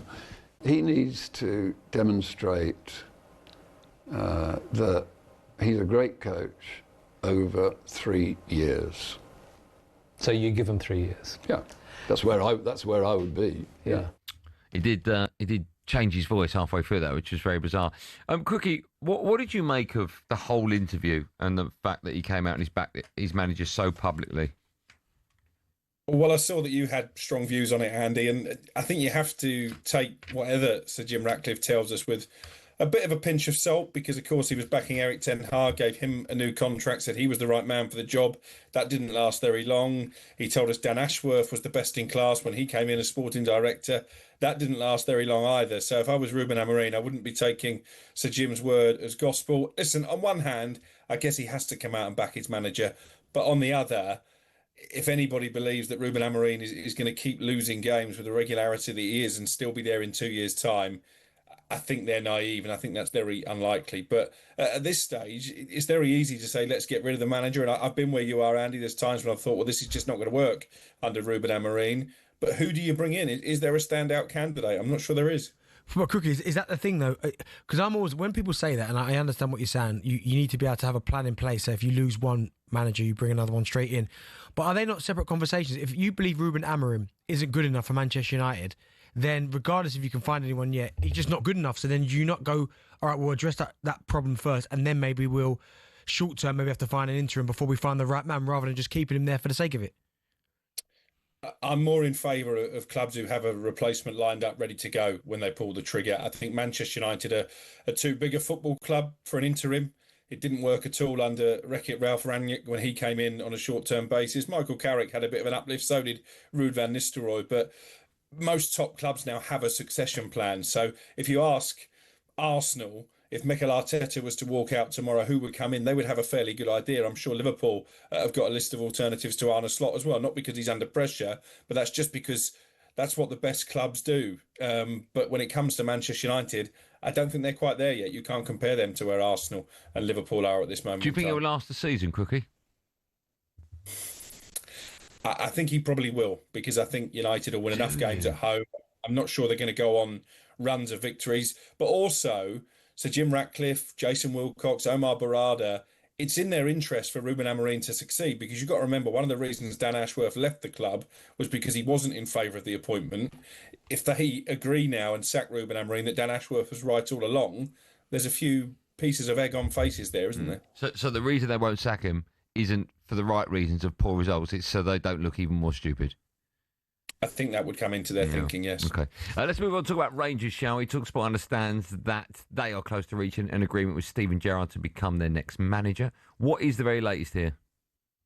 Yeah, that's it, really. That they've been in talks, face-to-face talks began yesterday. They continued today, and it does seem like an agreement is close now for Steven Gerrard to return. I'm told he's even started to look at potential backroom staff options. Rangers are telling us that there are still other candidates, but I think Gerrard is very much the front runner, and this is a deal I expect to happen unless there are any last-minute hitches. And I've got to say, you shouldn't necessarily let the fans choose the manager, but Steven Gerrard, since Russell Martin was fired on Sunday night, does seem to be the outstanding choice, certainly in the eyes of the Rangers supporters, although you speak to journalists up there and you speak to some ex-players, and there are reservations because it hasn't gone particularly well for Gerrard since he left Ibrox first time round. Quickly, do you think it's a case of potentially that because Russell Martin was so bad at Rangers, I mean, where were they, 9th, 8th in the league, that they pretty much would have taken anybody up there other than him? But the fact that Steven Gerrard did go that whole season unbeaten, it just feels like it's almost a safe pair of hands. Yeah, I don't know if they'd have taken anybody, because when I reported that Sean Dyche had met with Kevin Felwell, the sporting director, Rangers fans, certainly those that I saw on social media, weren't particularly enamoured by the possibility of that appointment. I think Gerrard does have credit in the bank for what he did before. He stopped Celtic winning 10 titles in a row, so he's gone down in Rangers folklore for that. But I think it does come with risk attached for both sides, really. Can Gerrard bring the title back to Ibrox? Well, certainly not this season, and there's a lot of ground to make up between them and Celtic and Hearts at the top of the table. It's a very different Rangers squad to the one that he left behind, but I guess he might be thinking, do you know what, they're at such a low ebb, I almost can't lose here, because you say it was going so badly wrong under Russell Martin. The only way is up, and I think he will be given money to spend in the upcoming transfer windows. That's been part of the negotiations as well, and I believe there is some kind of tax issue that's still outstanding from his time over in the Middle East that needs resolving as part of these negotiations. Okay. Quickly, let's move on, talk about referees, because Premier League ref Anthony Taylor has spoken out about how he was actually considering quitting the game, quitting his job due to the abuse that comes with it. He also revealed that his family no longer come to games that he's officiating after they were harassed at the airport by Roma fans. That was following the 2023 Europa League final. That was Jose, wasn't it? What? That was Jose chasing him down, wasn't it? Remember? His fans as well. Yeah, but Jose was he the one started who started it, didn't he? Yeah. Do you think it's a good idea to hear from referees for once? I mean, it's good that he's been so open so we can understand the madness that they have to deal with in their world, right? Yeah, I think we should hear more from referees. I think as part of his remit, Howard Webb should be actively encouraging former and current officials to speak more in the media, to give interviews, maybe even post-match to try and justify some of their contentious decisions. But I think what Anthony Taylor has done here is humanise referees, because they are demonised, aren't they, by supporters, by players, and certainly by managers. That incident that Darren Bent is referring to, I think was really out of order from Jose Mourinho, storming into the car park to confront Anthony Taylor after that European final. And it is a stressful job, being a referee, because I don't think they've ever been under as much scrutiny as they are now. I'm not sure the technology has necessarily helped with that, because all their decisions now are analysed to the umpteenth degree, be it by us on talkSPORT, Howard Webb himself on that TV show, the propaganda show, as I call it, that he does with Michael Owen. So, yeah, I would encourage more referees to speak, and I think Anthony Taylor comes across very well in this interview. Do you know what, Crookie? And I'm with you and with Andy in terms of I never want to see anyone getting abused. I think it's disgusting, some of the treatment that referees do get. But I think as football fans, we don't expect perfection, because that's not going to be the case. But they have to be better. I think a lot of it comes down to that. I mean, again, I'm not an advocate. I don't think abusing referees is the right way to go online, in the street. I don't agree with that at all. But at some point, the referees have got to look at themselves in the mirror, and Harry Webb is a prime example of that, and have to say they have to be better. Not perfection, but get decisions right. Yeah, listen, it's an imperfect art being a referee, because so many decisions are open to interpretation, open to people's opinion. But I do think the technology has made it worse, because I think what we're seeing now collectively is a group of officials who are almost shying away from making big decisions on the pitch in the moment, because they know that someone else is going to bail them out watching on TV at Stockley Park. And when the technology was introduced, we were told it would be minimum interference for maximum benefit. I don't think the PGMOL have really stuck to that. And I think actually we want to see less VAR intervention and more referees owning their on-field decisions. Quickly, before we let you go, because you're on the show, it's only right that we touch on some transfer news. What is the very latest with Adam Wharton? I think Adam Wharton is on the list of just about every big club, not just in the Premier League, but across Europe as well. I still find it one of the most baffling elements of the Thomas Tuchel reign as England manager that he doesn't seem to fancy Adam Wharton. I think as we sit here now, it looks unlikely that Wharton will be on the plane for the World Cup next summer, given his lack of call-ups. And I think that is a real oversight on behalf of Thomas Tuchel. When you look at Ruben Loftus-Cheek, who didn't do badly when he came on the other night, for example, but is he really ahead of Adam Wharton in terms of the future of England? I'm not sure. But you've got Real Madrid, long-term admirers, Manchester City, Manchester United, and now Liverpool. I don't think he's the type of player that is going to be easy to prize away from Palace in this upcoming January transfer window. But certainly if he maintains his form at club level, then next summer, I think Palace could find themselves at the centre of a bit of a bidding war. Quickly, thanks for coming. What are you up to the weekend? Usually it's a barbecue, but it's, the nights are getting It was still barbecue. Are you still barbecuing? You going out tonight for a happy eater and Garfunkel's? What are you doing? No barbecue. My daughter's actually getting rebaptised, my 15-year-old, on Sunday morning. She's decided to do that. And then I'm off racing in the afternoon on Sunday. Oh, okay. I do like a big tasty. I bet you do. Where are you going racing? What are you doing? Goodwood. It's the last meeting at Goodwood of the year, so looking forward to it. It's lovely there. Beautiful. Crookie, thanks for coming on. Your hair is looking great, by the way. What are you using? Goldstein's Golden Paste. That's what I thought you said, yeah. Have a great weekend. Cheers, Give our Crooks. best for your daughter as well. And we'll speak to you on next week's show. Look forward to it. Cheers, boys. There you go. He's a ledge, Crookie, isn't he? He's a top man. Yeah, he's a ledge. You used to hate him, didn't you, when you started working? Honestly, why are you just don't come in and start? You hated Cundy. I know, I've told you. I mean, he knows that. Yeah, no, I love him. You said he was terrible. I handpicked him for the boot. You did not. How much on a bet? Yeah. From where? Where'd you handpick him from? I had a list of 3. Who was the other 2? See, no, so I said it was Lee Clayton. You can ask him. Who was the one who gave me the show? Right. And I said I want Ambrose, and he was Crookie, and I can't remember the other 2. I went, oh, that's convenient. You can't remember the other 2. Give me Crookie. You didn't say that. Yeah, I did. There ain't no way anyone in their life has ever said, give me Crookie. Yeah. You can have him. I said, give me Crookie. The big tasty. That was a peach of a show, wasn't it? We talked about boots. Terrible, isn't it? The intro's terrible. When we come back, when I ask the question, it's a good question. Would this current England team win the Premier League? It's a peach of a question. A peach of a question. 03717 22 3344.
Driver talkSPORT, me, Andy Goldstein Darren Bent alongside. Who's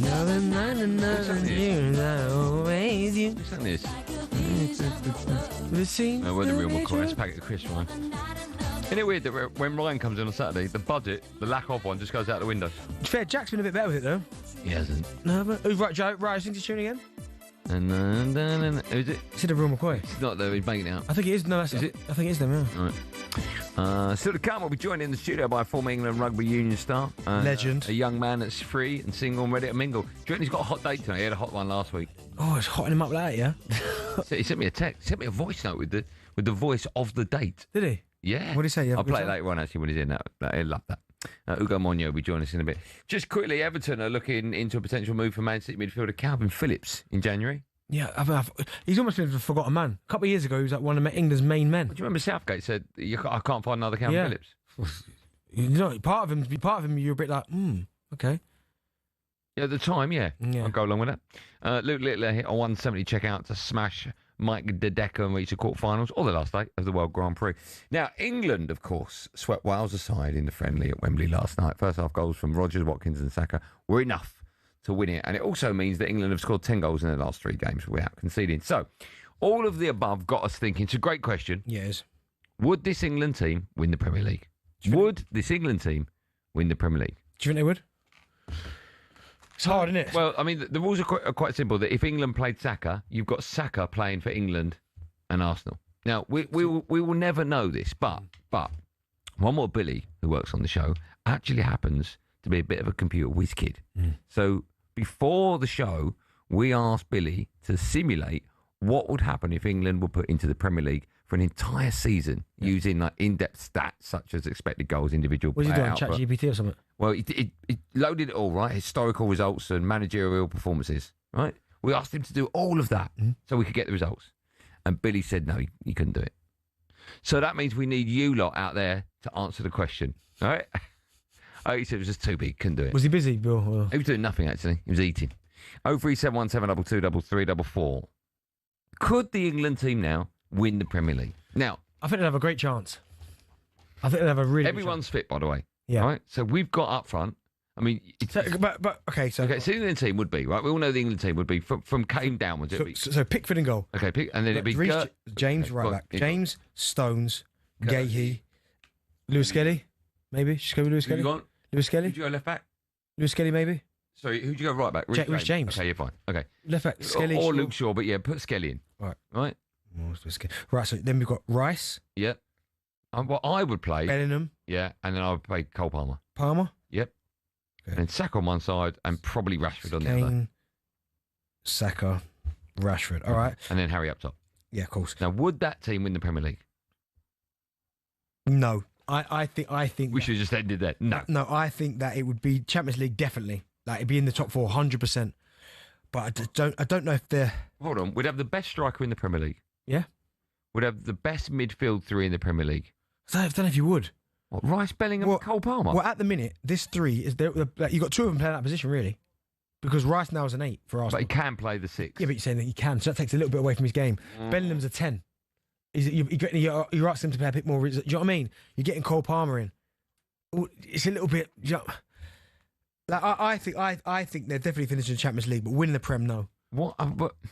Okay, defence-wise, go through it one at a time. Keeper-wise, Pickford, it's good, decent. For England, he doesn't put a foot wrong. Yeah, right. Even for Everton, really, don't put a foot wrong. Yeah, okay.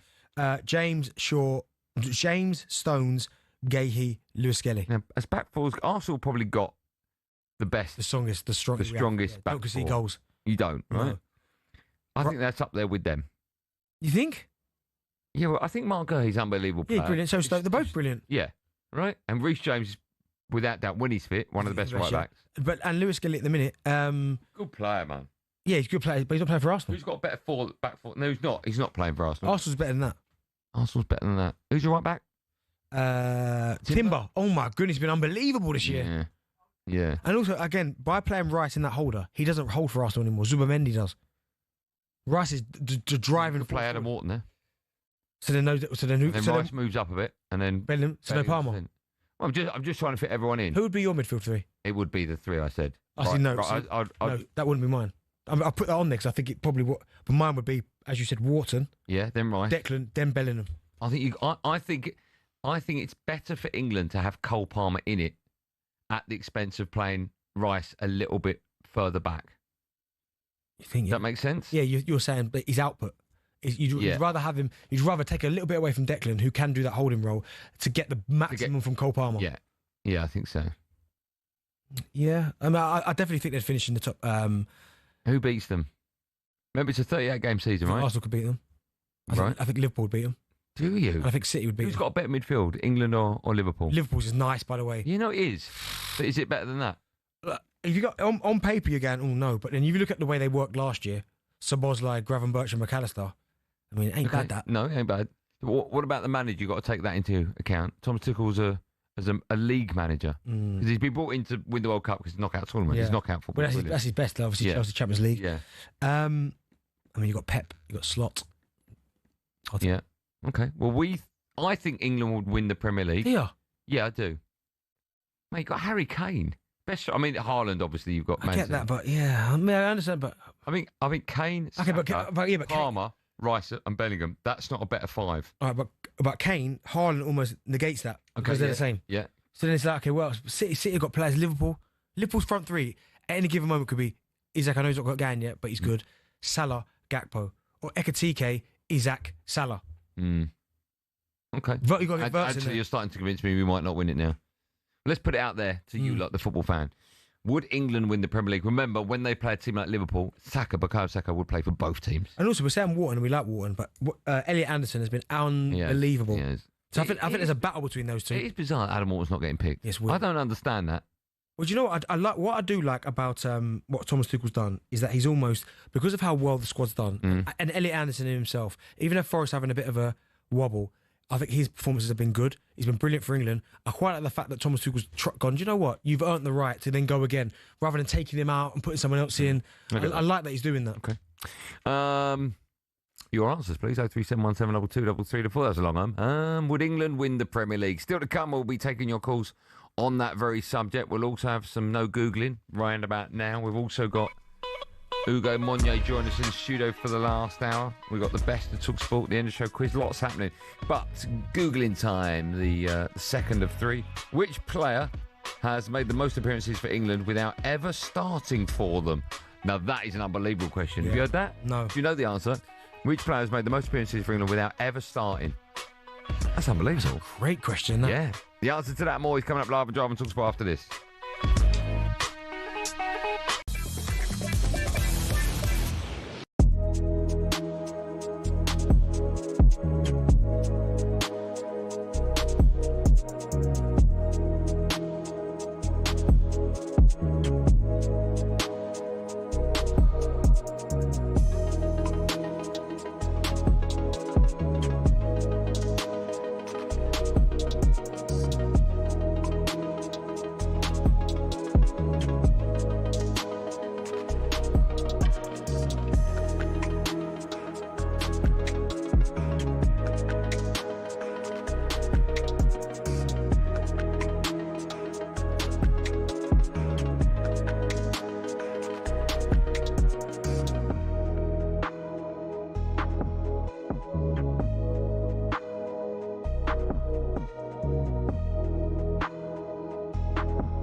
Cathedral. The two-weight world champion died last month at his home, aged 46. talkSPORT's Spencer Oliver was in the service. There was a lot of emotions flying around in there for sure, but yeah, it was a fantastic turnout. I can't actually believe that the streets were lined with people as well. Yeah, showed what Ricky meant to everyone. The likes of Liam Gallagher, Wayne Rooney, Freddie Flintoff, and some of boxing's great and good, like Tyson Fury, Frank Bruno, and Tony Bellew were there. Everything he does, whether it was strength and conditioning with Kerry Kays, whether it was body bag with Billy, whether it was jumping a bar, whether it was, he was the standard. All the reaction from today in Manchester is at talksport.com. Now, where Thomas Tuchel wasn't that impressed by the atmosphere at Wembley last night, he's been told not to expect an awful lot more. His former England captain, talkSPORT's Stuart Pearce. It's pretty normal for Wembley, but you wouldn't say it was normal for a club game, if you like, you know, and I half get his point, you know. I think Wembley is a sort of corporate occasion as much as anything else in many ways. England won the game comfortably, 3-0. They face Latvia in a World Cup qualifier, live on talkSPORT on Tuesday.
Right, banger. Rick James, right.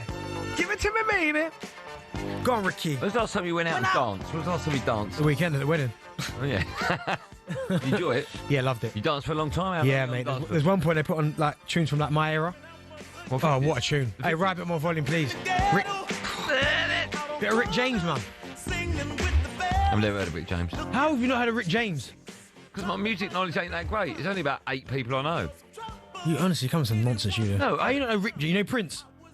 Yeah, I'm not a fan of Prince. Do you know him? Overrated. I don't know him. Overrated? Yeah, overrated. People think he's God. Oh my goodness, you're honestly. No, okay. Where would you put Prince in terms of great musicians? Because wherever you put him, I'll name 5 better. Top 10. Okay, I'll give you 9 better. You can't. Okay, in terms of actual musicians. Yeah, and in terms of people. John Lennon is not better than Prince. In the no, if you just said the Beatles. All right, Elvis. Yes. Okay, yeah, I'll give you that. All right. Don't forget one. You know he's up there. You know. Say his name. Whitney Houston. Okay, say his name. You know who else? Well, he's top of the tree. So. Denzel Washington. No. I don't know who you're talking about. Top of the tree? Moonwalk. No, I don't rate him. I can't put him in any list. You don't rate him? I can't put him in any list. Well, listen. Right. No, go move on. Dionne Warwick. She's not better. She's not more than Prince. Oh, she is, mate. No, she's not. Oh, she is. I love Dionne Warwick, but she's not Prince. Dina Washington. Who? Dina Washington. I don't know who that is. Right. Well, you've just shown your own.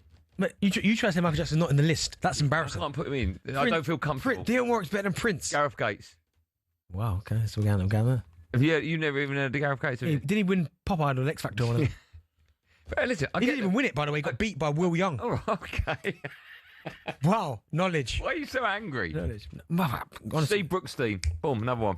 How many winners can you know about? No, see, that's my point. You don't know Prince. Give me 5 now. Of what? That you think are better than Prince. I've just given you, okay, genuinely. Yeah, genuine. Right. Elvis? Yeah, okay, give you that. Whitney Houston? I don't put him on. Dionne Warwick? No. What, this is what I think is better. Stevie Wonder? What an unbelievable answer that is. Yeah? And I've got one more to win it. No, you haven't won it because I don't agree with 2 of them. Yeah, okay. Hold on. Even your mate Robbie would just... Fat Domino. You see, Robbie? Yeah? He'd be disgusted if you No, I don't think he would. What, Prince? You know, overrated, mate. Oh, right, Prince when you come back, yeah? Tiny little fella. Mine, don't put mine. Oi, Will Young, when we come back, all right? Before the break, I asked a question. Which players made the most appearances for England without ever starting for them? All right? Are you going to give me a clue? Just give me the club he played for. No, because that'll give it away. Okay, I'll give you a clue, right? If someone's really tough, what would you say they are? They're hard. Hard what? If it was not a woman. He's an hard man. Right, that's his first name. Hard man. Write it down. Right? And the second part is when you go over a bridge, you put your money in a... Toll. That's his surname. Hardman Toll. Not Hardman. Don't say it. Hardman Toll. Yeah. Toll. Hardman Toll. Yeah. Yol. Cole. Oh. Cole. Joe. No. Joe for Hardman. Cole. Hardman Cole. Hardman Cole. Hardman Cole. Hardman Cole. Hardman Cole. Colton Cole. Thank you. Don't forget, Colton Cole is back on the Sports Bar Weekender tonight. 10 o'clock alongside Adam Cattrall. Still to come, we'll be joined in the studio by former England rugby union star Ugo Show Me the Monnier. But now we're taking your calls. Would England win the Premier League? 03717 223344. Elton John? No, Elton John's not phone. No, but you think Prince? Elton John's better. Oh, goodness. What? Showing Prince no respect. No, but just not. I think people go a little bit too nuts for Prince. Nah, he's a ledge, man. Michael Jackson, top of the tree, though. He's top. He's not even near my he's tree. Top. I'm gonna let him near my tree. David's up next. Everton fan. Pardon? Hi, David. Dave? Hello. Hi, Dave. You okay? Dave, you're a Prince fan? Like a bit of Prince, yeah? No, but you're a fan of his? Is he in your top 5 greatest artists of all time? No, it's not my top 5, like. There you go. Okay, but who's his 5? Who's your 5, Dave? Who's my 5? Yeah. Don't know. Just Pink Floyd. Pink Floyd? Yeah. Beatles. Yeah, I'm looking for an Rolling artist. Stones. I'm looking An artist? Yeah. Jimmy Floyd Hasselbank. Wow. Who are you going for? The Weeknd's pretty good, isn't he? Weeknd. I mean, I like The Weeknd, but he's not Prince. No, The Weeknd. He's not Prince. You never heard of The Weeknd? No. You are way off it. Is that a person? Yes, The Weeknd. I do like. I like Prince, but he's not like he wouldn't be my go-to. Like when I'm listening to music. Do you like Michael Jackson? Yeah. Okay. What are you going to say about England? Yeah, I just wanted to say that I reckon you'd win it easily. Do you? 100%. Do you? Tell me why. Why? Because if you across the whole season, they'd all be training together, wouldn't they? They'd all be training together every week. Yeah. You'd be playing every week. Mm. Like all the same nationality, so the chemistry would be like really good and all that. That's a good point. And what's that got to do with anything? Plus, obviously, they're going to have substitutes, aren't they? So you can have what? What'd you say? They're going to have a substitutes, aren't they? Yeah. So it'd be a full squad, wouldn't it? All our substitutes. And I just think if you try to assemble that squad, it'd easily be the most expensive squad in the Premier League, wouldn't it? And I don't know, I just think they would win it easily. You said there about chemistry, about obviously all English. What does that mean? I mean, we've been all English since '66. Nothing. So what's that got to do with anything? Chemistry. No, but you understand that. I imagine there's a divide in most dressing rooms. And my point is, we've had chemistry since '66 and not won anything. Yeah, but you understand in the Premier League that will make a difference, would it not? I don't think so. Oh, okay, fine. Angry today, you are. Joe's a West Ham fan. Hi, Joe. Prince annoy me. Hi, Joe. Joe, West Ham fan? Yeah, see, he's fuming. He's fuming about Prince too. Joe? I don't know why I can't hear Joe. Let's go to Matthew, who's a Villa fan. Hi, Matthew. How you doing? Hi, gents. Absolutely great show as always. Thanks, man. Are you a fan of Prince? I like Prince. Raspberry Beret. See? That's what I said. Matthew knows. Is he your top 5 artists of all time? Probably not top 5, but up there. Go on, give us your 5. I'd say Michael Jackson. one. Hey? Love Elvis. Yeah. And then it probably is bands, actually, so I'm not quite sure about... okay. I don't think Prince is probably in mine, but I'm just giving you a lot of people would put him in there. So you argue... Why would you argue about that if he's not in your top? Because no, he's not my favourites, but in terms of... So we both agree he's not? No, but my point is... So we both agree he's not? No, as a musician, he is top 5, top 3 probably, in terms of what he can play instruments and stuff and sing. He's up there. He can play instruments? Well, can he play the kazoo, can he? I think so. What's Dion's thing? He played that too. He played a June too. Well, I wouldn't turn the radio on when someone says, what's Dion's thing? What would you like to say, Matthew? I was going to kind of agree with Benty that I don't think the team would win the Premier League, but a bit like the caller just, that squad, you think... Oh, he's gone. Hello? It's just literally, the phones are just falling off. Let's go to James. He's a Liverpool fan. Hi, Jimmy. Hi, boys. How are you? Yeah, good, man. How are you? Yeah, it's not bad, thank you. Off you go, pal. I would agree with the last two callers, really. I think the squad, I mean, the thing that you guys have been, not just you guys, that everyone at talkSPORT has been saying about Arsenal, saying they got the best squad, they got 2 players for every position. I think England will be up there. I mean, if you're trying to squeeze Rice, Bellingham and Palmer, and you've got a question mark over the left wing, out of the 3, I would stick Bellingham on the left wing, put Anderson or Wharton in the 6, and have kind of like a narrow midfield 4 with Saka on the left, Saka on the right, and Kane up top. And then you've got obviously Foden to come in. You got Grealish on the left as well. It's the squad. It's the squad. The English squad is. Yes, good point. Will definitely be up there. Okay. Do you know, the more I think that's a good point. Yeah, squad depth. the more I think about it as well, one of them two has to play. I think Who? Wharton or Anderson. Which one? I mean, listen, at the minute, Elliot Anderson's got the shirt, and rightly so, he's been brilliant. But I feel Wharton is better. Yeah, I know what you mean. It's very close. Oh, yeah, it's close. And Elliot Anderson has been brilliant since he got to Forest. Unbelievable, yeah. But I like what I'm seeing from Wharton for Palace. His range of passing. Does Anderson get in Arsenal's team ahead of Zubimendi? No. He doesn't? No. Just Wharton? No. But give it a couple of years' time, mate, he's up there. I mean, if you talk... Crookie said it there on the section we just had. He's on every top club's list. Radar, yeah. Wow. Still to come on Drive. We'll find out what Jason Cundy was talking about here. It's nasty when it's in your mouth. What the hell? God's sake. Seriously, wow, what's going on? It's nasty when it's in your mouth. We'll discover how Sam Matterface ended up in this situation. It was like sleeping in the pig pen at London Zoo. Wow, okay, go on, Sam. It's nasty when it's in your mouth. Right, Yeah, right. you're a naughty boy. And we'll ask whether this man is in Arsenal's all-time best 11. Saka again, through the goalkeeper and in. It's nasty when it's in your mouth. All that, loads more coming up. Last hour Drive on talkSPORT. It's nasty when it's in your mouth.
Someone said here, Benty, when guitar legend Eric Clapton, was asked how does it feel to be the world's greatest guitarist, he went, I don't know, ask Prince. Shove that in Goldilocks' face, Yeah, Jerry. Maybe Prince knew the answer.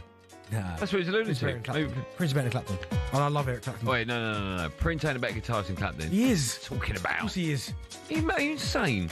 Oh, the Wassell's in the... Is he your man's a guitarist, isn't he? Who? Yeah. Yeah. I could ask him.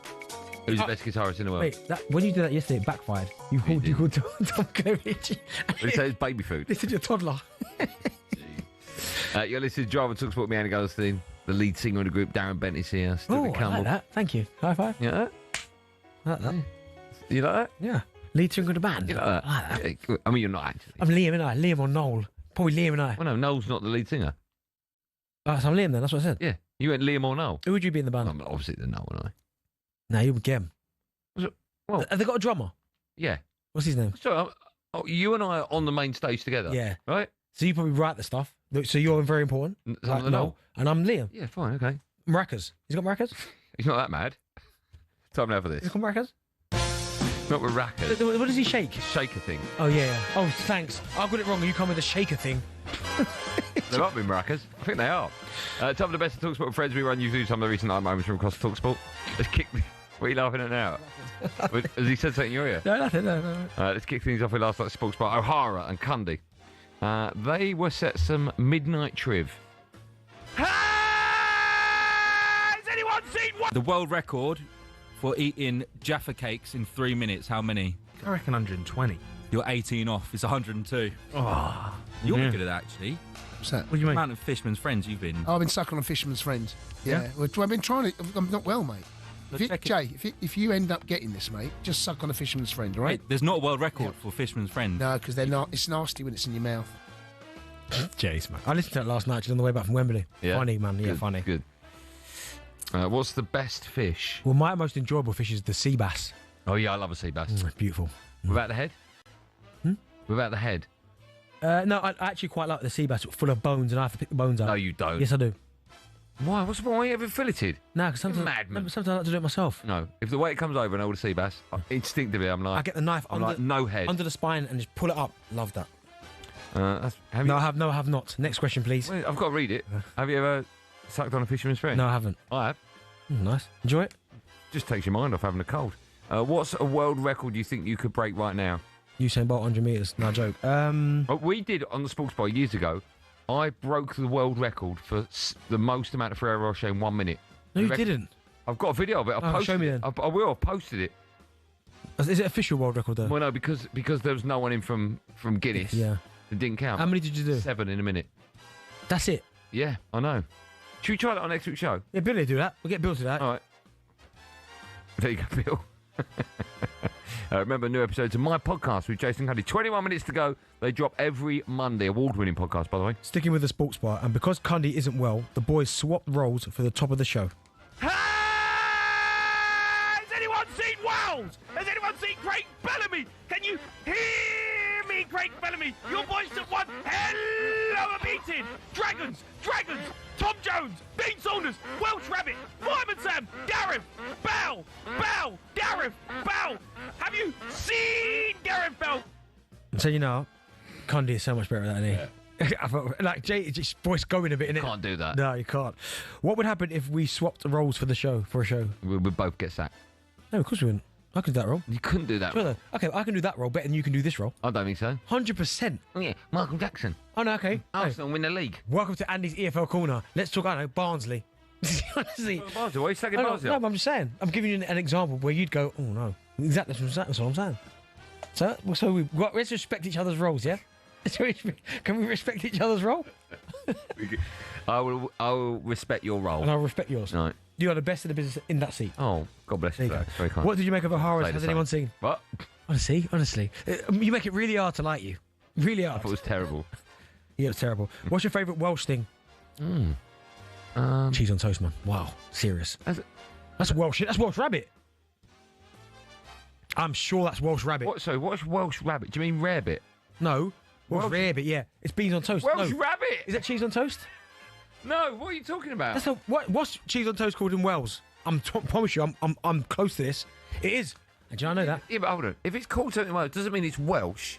No, but that's their national dish. Welsh rabbit is. What is it? I don't know. You're confusing me. No, go on. Welsh rabbit is cheese on toast. National dish. I think you've got it slightly wrong there. I don't think I have. The Welsh national dish. I don't know if it's national dish, but that cheese on toast is Welsh. I don't think it is. Don't forget. Joe just said it's pretty much bang on. The Welsh national dish is cheese on some toast. And the reason I'm sure I know this, my dad's partner's Welsh, so I'm sure I know this. All right.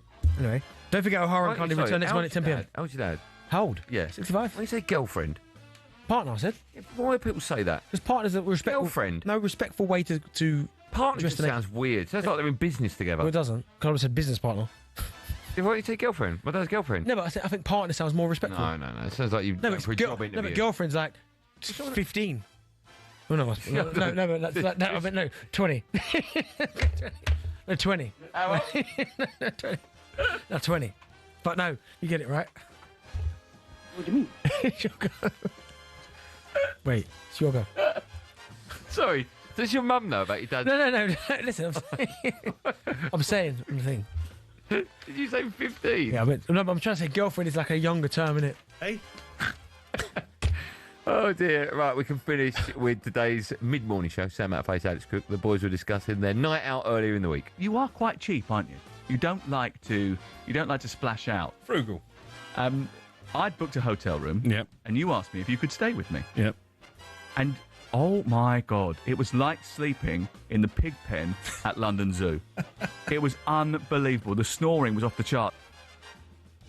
I think they're alluding to the fact that Beckham snores. That's on the front page. I've seen that, yeah.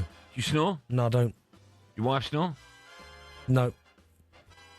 Peaceful sleeper. What? I'm a very peaceful sleeper. Well, how do you know? Because no one's ever moaned. Oh, okay. No one, you mean your wife? Yeah.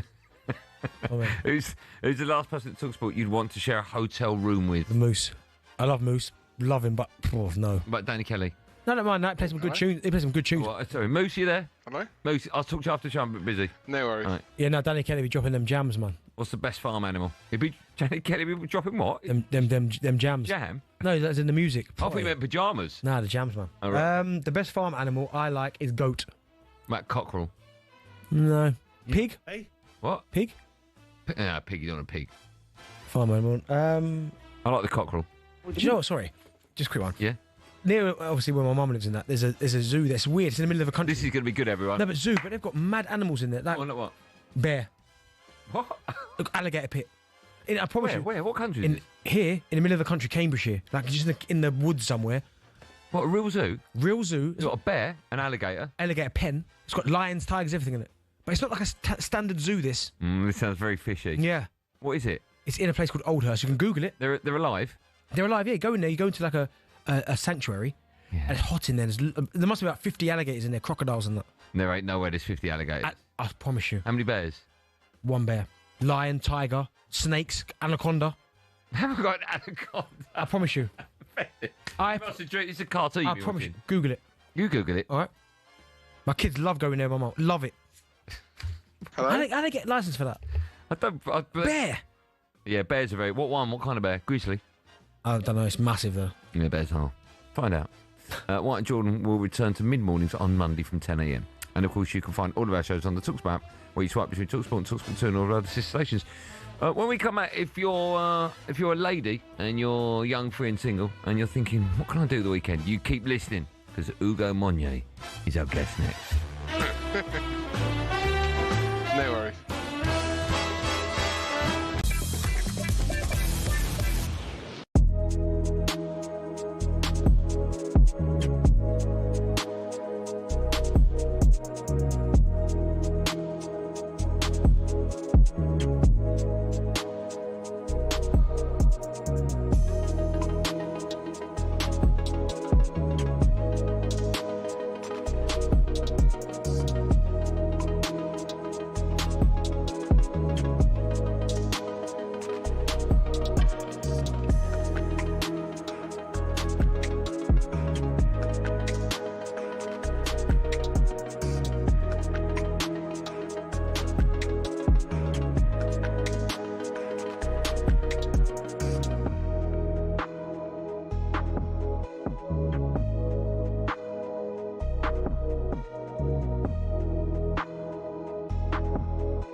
day of mourning in Manchester today as local hero Ricky Hatton was laid to rest. Thousands of people watched as the cortege passed from his hometown gym in Hyde to a private service at Manchester Cathedral.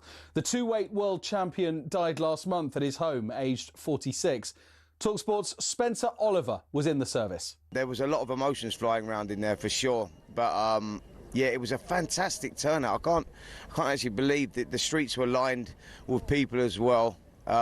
Yeah, showed what Ricky meant to everyone. The likes of Liam Gallagher, Wayne Rooney, Freddie Flintoff, and some of boxing's great and good, like Tyson Fury, Frank Bruno, and Tony Bellew were there. Everything he does, whether it was strength and conditioning with Kerry Keys, whether it was body bag with Billy, whether it was jumping a bar, whether it was, he was the standard. All the reaction from today in Manchester is at talksport.com. Now, where Thomas Tuchel wasn't that impressed by the atmosphere at Wembley last night, he's been told not to expect an awful lot more. His former England captain, talkSPORT's Stuart Pearce. It's pretty normal for Wembley, but you wouldn't say it was normal for a club game, if you like, you know, and I half get his point, you know. I think Wembley is a sort of corporate occasion as much as anything else in many ways. England won the game comfortably, 3-0. They face Latvia in a World Cup qualifier live on talkSPORT on Tuesday. Wales take on Belgium in Cardiff on Monday. Now, Gerrard and Rangers, once a match made in heaven. Could it be once again? Looks like we're about to find out as talkSPORT understands he's close to completing an agreement to return. Here's the Sun's Scottish football writer, Bill Leckie. One trophy out of 9, goes to Aston Villa, doesn't do particularly well, goes off to Saudi, not pulling up trees there. I'm not sure what the justification is for saying that this is the guy who comes in and turns things around for Rangers. Meanwhile, the club has condemned what they call a shameful fire attack on the statue of former boss Walter Smith at Ibrox, with Police Scotland now investigating. And Pat Cummins might yet be fit for the start of the Ashes. Aussie coach Andrew McDonald says they've not given up hope that the skipper's back injury will clear in time for November the 21st.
Welcome to Friday Night Live, the TNT Sports and talkSPORT Hour, because every Friday myself and Darren Bent will be joined by TNT Sports pundits, presenters, commentators from across the sporting world: football, rugby, cricket, MotoGP, tennis, UFC, and much, much more. Still to come, we'll be joined by our former England midfielder, our friend, the wonderful Farrell Williams. But now, we are delighted to be joined in the studio by someone that was on a hot date last week. Let's find out how that went. Let's say hello, good evening to the former England Rugby Union star and TNT Sports pundit and ladies' man, Hugo Monnier. Good evening. How you doing? Yeah, let's do this. How are you, my friend? I'm really good. I'm glad to be back. Thanks for having me back. It's lovely to have you. You're sort of part of the furniture now in a nice way. Yeah, I love this show. Oh, well, we love you on it. Huh? We love you on the show. Oh, thank you. Right, just cut the thing like that, yeah, the music's done. Cut the music, yeah. That was sloppy. How was it was sloppy? How was your date last week? Bro, I just went to the cinema. DiCaprio's film. Good. It's a weird place to go, isn't it? Cinema on a date. Can't talk, can you? I said I didn't go on a date. I just went to cinema. With her? Who? With what? Pardon? Just went to cinema. Don't make me play the voice note you sent me. Right, no music. No, it's just done. This guy. I told you, nothing is sacred with him. He's coming hot tonight. I love it. But it's good, yeah? Yeah, it's great, yeah. Seeing her again? I've seen them film. I've seen it. I don't need to see it again. You don't need to see it again. The film. I went to the movies. What is that movie like? Because it's meant to be one of his greatest ever performances. He'll win an Oscar. Again? Yeah, another one. What was your performance like? Outstanding. Good. Wow. Yeah. That's good. Yeah. Even if you do say so yourself. Yeah, up for a few nominations. Oscars. Okay. Right. Best leader. Have you had a good week? I've had a great week. What have you been doing? Did some NFL stuff. I know you like. Honestly, right. Hey, what you been doing, big boy? It's been great. Been hanging out with my kids. Yeah. My youngest had a football match yesterday. That was cool. How old? She's 5. Okay. You've never seen tiny humans make a big pitch look so small. Yeah, I It's bet. like peas. They all just follow it, don't they? They just go over there and then over there. I know. Brilliant. No, it's been good. How about you? Good weeks? You don't know about it. I mean, I was hanging out with Julie Roberts yesterday. You know, what do you want me to tell you? Oh. Yeah, I wish, Ryan. What more shots with Graham Roberts? No, I was just there, hosted a few lounges at Wembley. It was nice. I mean, the first 20 minutes was unbelievable. Pockets stacked. Other than that, Honestly. Hey, listen, we'll do everything for free. We're no free what? $3,000 a minute. Honestly, this used to be a sacred place. No, it's not, is it? It's just not. It's not. Not it's on a Friday really. night in the TNT No, you're Sports right, Hour. yeah. You're looking good. Thank you. Such a cool, man. The jacket, the trainers. I like it. Should we talk about your side? Yeah, we should. You're a big Arsenal fan, right? Yes. Because last night Bukayo Saka became Arsenal's highest ever England goal scorer with his 13th international goal. He overtakes Cliff Baston, a record which has stood for 86 years. 13 goals. It's not a lot, is it? No, it's a low bar. I'm proud of him. I'm very proud of Bukayo Saka. And anyone that likes football likes him. But when I heard it was 13, I thought... Yeah. Well, I thought it was more... I know that Tony Woodcock has got more, but he moved away. He wasn't at Arsenal his whole career. Yeah. But it's just whilst he's been at Arsenal. Yeah, fair. But, like, an amazing night for him. I thought it was a well-executed performance, especially in the first half. But, Let me ask you, all of that got us thinking, would he get into Arsenal's greatest 11? Did you know we were going to ask this? Have you done your Yes. homework? Okay. So you got the phone out? I do. I have mine here. Okay. I've just had a look at Benty's, and there's, as you'd imagine, there's a huge amount of synergy. Is there? Yeah. Okay. That means the same sort of thing, Ben. Thank you. But is there a lot of discrepancies? Is there maybe a couple of... I've gone slightly rogue, only in order to shoehorn one individual in, but we'll get to that. Do you know what? See, at one point, I only had one midfield player, and the rest I had. Same. Yes, I had one midfield player. And the person you've put there, I started with that, then I had to drop him. I've left, I think, 2 World Cup winners out of this all-time 11. Yeah. Okay, I'm guessing Petit's one of them. Yeah. Let's find out. First question, have you both got Bukayo Saka in it? Yeah, correct. Yes. Okay. Right, let's start with your goalkeeper. Benny, who have you got? David Seaman, obviously. David Seaman. Shout out to Lehman, because he's an invincible. Is it Seaman then the rest? I think so. Yeah. Bob Wilson was decent. Yeah, it was before your time. It was early 70s. I just went for people that I watched. I think Arsenal fans would be screaming the word Pat Jennings at you. Yeah, they would, but unfortunately, because I'm so young... How old are you? Huh? How old are you? How old do you think I am? Oh, that's a terrible question. 41, same as me. Yeah, I'm 42, actually. I told you he's not in his 50s. This guy. Okay, you both gone. I think Dave Seaman's the right answer. Yeah, I think so. Left back. Oh, okay. Ashley Cole. There's only Ashley one, yeah, Cole. okay. Come on. There's only ever going to be one. Yeah. Centre halves. I've gone for Sol Campbell and captain Tony Adams. Yeah. Same two? Yeah. We've got the same back four, actually. I mean, is it that easy for Arsenal fans? Is there every Arsenal fan agreeing with you here? No, probably not. The reality with this is it's a hypothetical question of a team that's never going to be formed, and every answer is correct until you get into the comment section. Okay, but what I'm saying is with Dave Seaman, I sort of feel it's the only answer. With Ashley Cole, without a doubt, it's the only answer. Yeah. When we come to centre halves, are those two? Is Sol Campbell without a doubt and Tony Adams without a doubt? Those two would be mine. They were the first two that come to my mind like that. It was easy doing the back five. Okay. Then the rest right of it became, Lee Dixon. Yeah. And who's next on that list? I've gone Laurent after him. Yeah, I get that. So I think some people might even put him above Dixon. I wouldn't, personally. But I've gone Dicko at right back. I loved how hard Laurent was. Wow. He was hard to play against as well, by the way. He was so strong. Honestly, these characters. So you got Dicko at right back. Lee Dixon at right back, and David Seaman in goal. Yeah, okay, you called him Dicko. Yeah, okay. Right, okay. So just to reiterate, you got Dicko, Seaman, Sol Campbell, Tony Adams, and Ashley Cole. Yeah. All right. Okay, let's move. What's the matter with you? Come on, man. Let's move on. What do you want now? What position? We'll go midfield now. So we know you got Bukayo Saka on the right. Okay. What are you playing for? I'm playing 4-2-3-1. Okay. Gee, 4-2-3-1. Okay, what are you going? So I'm just going to give you my midfield. You're not going to tell us the formation? I've gone 4-4-2. Okay. But it might be a 4-3-1-2. It's not countdown. Yeah, I know. Sorry. Patrick Vieira, of course. Yeah. Just had to be. I wanted him alongside Gilberto Silva because I just thought he was incredible and actually so undervalued. Is Patrick Vieira your greatest ever midfielder? In my lifetime, he is. Yes, without a shadow of a doubt. He brought a still, a nastiness, a competitiveness and a sense of leadership that I'd not seen before. Okay. He turned rivalries supercharged. Let me. I can't remember. I can obviously remember him playing, but I don't remember his debut. From day one, was he just mind blowing, or a bit like Thierry Henry grew into the role, right? He started off. No, I won't say slow, but he was just finding his feet. But once he kind of established how good he was, I mean, do you remember his goal against Newcastle? Bruv. No. Smash. But he wasn't known for doing that, was he? No, but he scored good goals. Remember Chelsea when he just ran through? He only scored bangers. Yeah. Yeah, did he? Yeah. Incredible. Okay. But just get the captain leader. Do you know his goal record? I can find it. You find goals per game. Hold on. I'll tell you what. What do you think it both is? How many games roughly do you think he played? I reckon he played less than. I reckon he's less than 150 games. Right, I reckon he scored 8 goals. 8? Yeah. Yeah, weren't many. Oh my goodness. Okay, that's an awful return for a midfielder. Not for the position he played. Well, you know, in total, he played 405 games for Arsenal. Oh my gosh. 34 goals. You done him real dirty there. Yeah. But he played 279 in the Prem. Okay. And how many Prem goals? 29. Shame about he's older. That's not bad. Yeah. Okay, that's actually 10%. Yeah. 1 in 10. That's all right. Okay. Okay, he's a really good player. Yeah. well, better than you thought. Yeah, he's Right. really good. Okay. So I've got him, and then I've got Saka, right side, of course. I went for Robert Pires on the left. Right. That's not a bad thing. I mentioned that to Benny earlier. He is unbelievable, Perez. The techers on this fella is a joke, and then sat in front of them, got Dennis Bergkamp. You have to bring him in. Have to.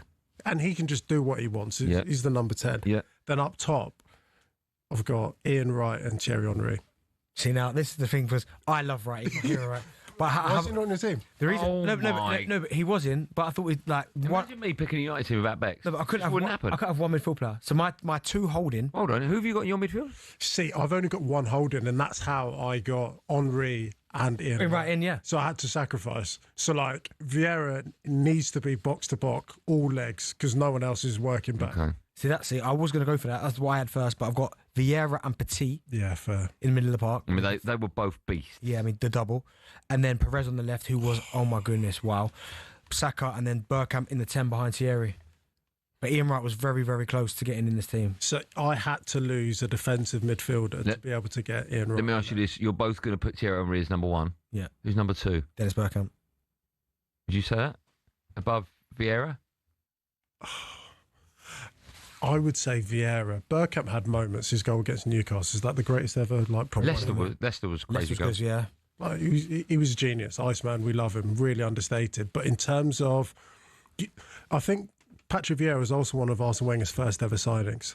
And he was a foreign coach coming in and doing something very, very different. Also breaking up a traditional English side that was dominated by English men, and he flipped it on its head. So then to put a central figure, foreign figure, in the middle of all of that, it had to work. And do you know what?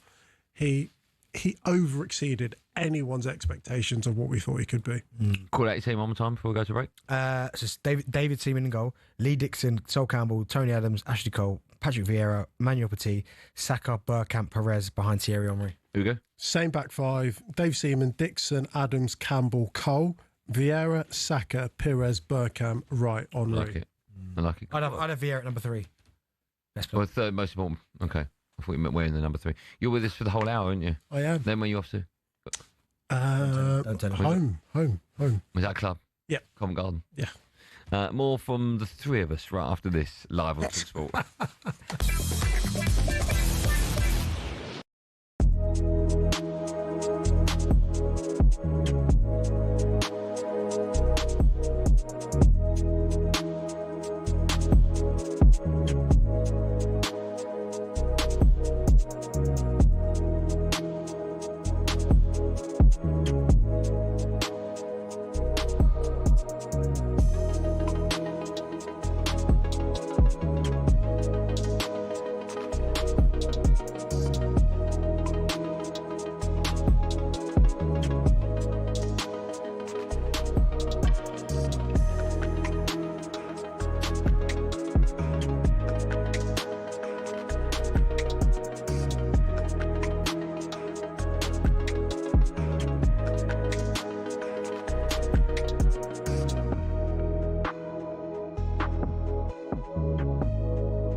Welcome back to Friday Night Live, the TNT Sports and talkSPORT Hour. It's me, Andy Goldstein, Premier League 100 Club member Darren Bent.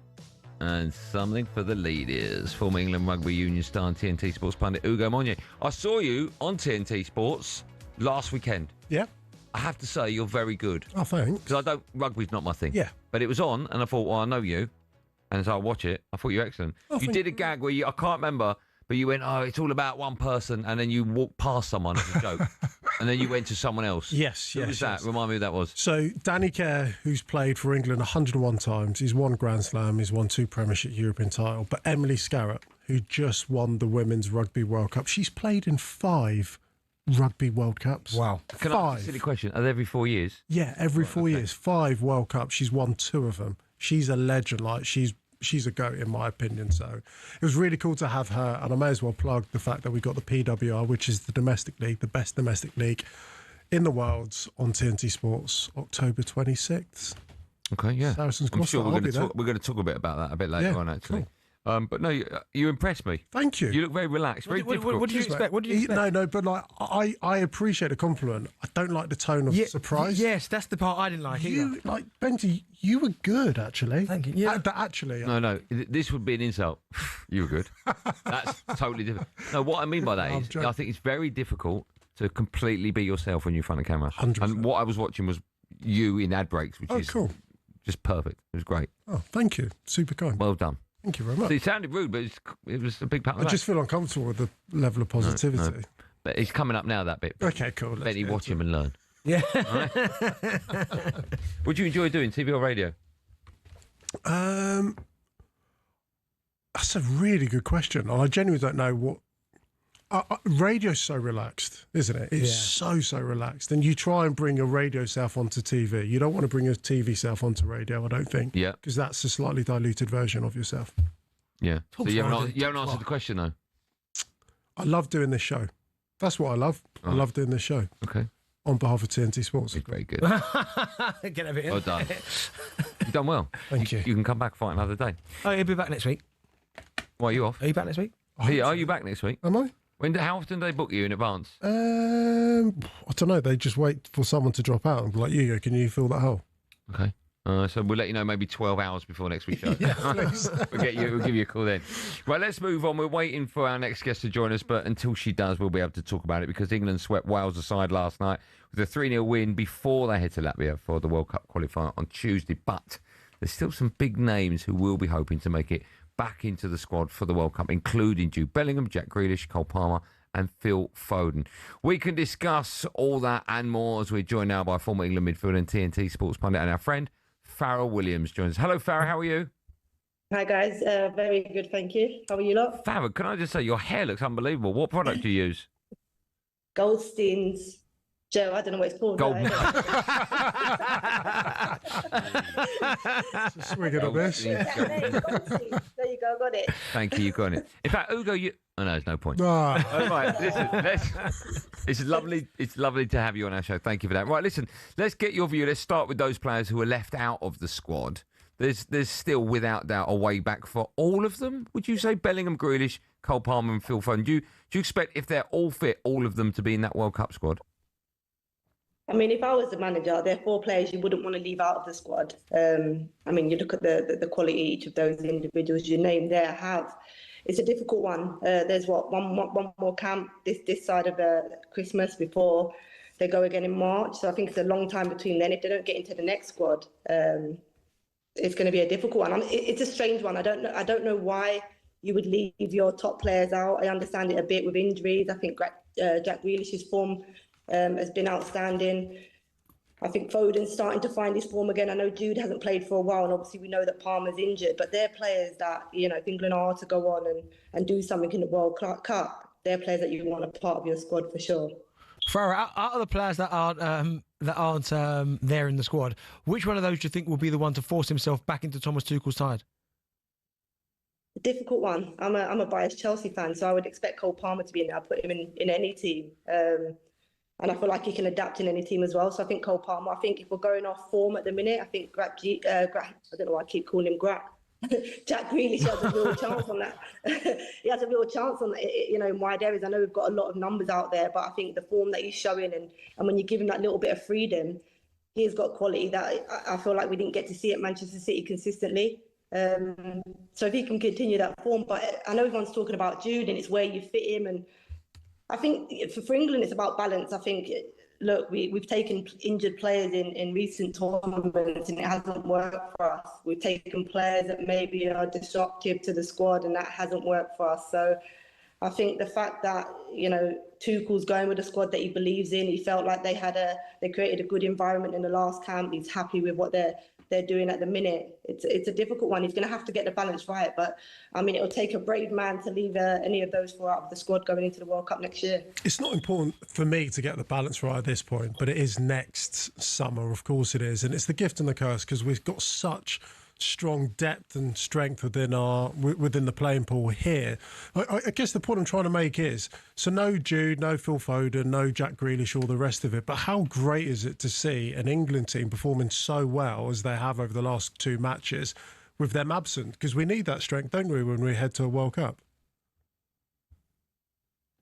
Yeah, absolutely. I think in the past, we've probably never had the depth and the experience from players to come in when we've had injuries going into tournaments. So we've had to force those players to go to tournament and play on injury. So the fact that the depth is so good now. I mean, we haven't even mentioned Wharton, and I think he's having a fantastic season. I know he's had a couple of niggles, but you think of that midfield area now. I mean, the competition that's in there, we probably didn't have at the last tournament. So that's fantastic. There's competition all over, all over in every position. So it's going to be a difficult one. I think the depth is great that we have that going into tournament. I think it's something that you need.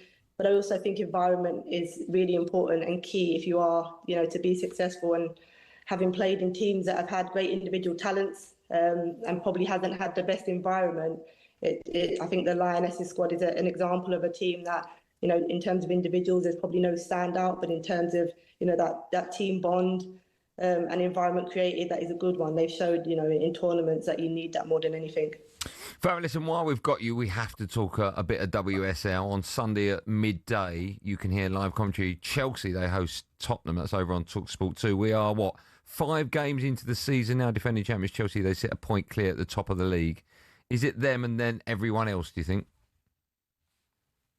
I don't know. Chelsea have, certainly in recent weeks, they obviously drew in their last fixture against Man United. Away, probably not the best performance. They had a Champions League fixture midweek. Again, probably not the best result for them. But they are a team with a depth. When it comes to WSL football, they do stand out above the rest. But Manchester City and Manchester United are really pushing them this season. Tottenham have a new manager, a new look, style. So, yeah, I think it will be difficult. It's always difficult, Chelsea-Tottenham games. I expect the same on the weekend. But I think with the depth that Chelsea has, I do expect a Chelsea win. Farah, what's going on with Arsenal at the minute? Because we knew they were second last year behind Chelsea. We know Chelsea win it every single season, but they've got off to a really poor start this season. What's going on there?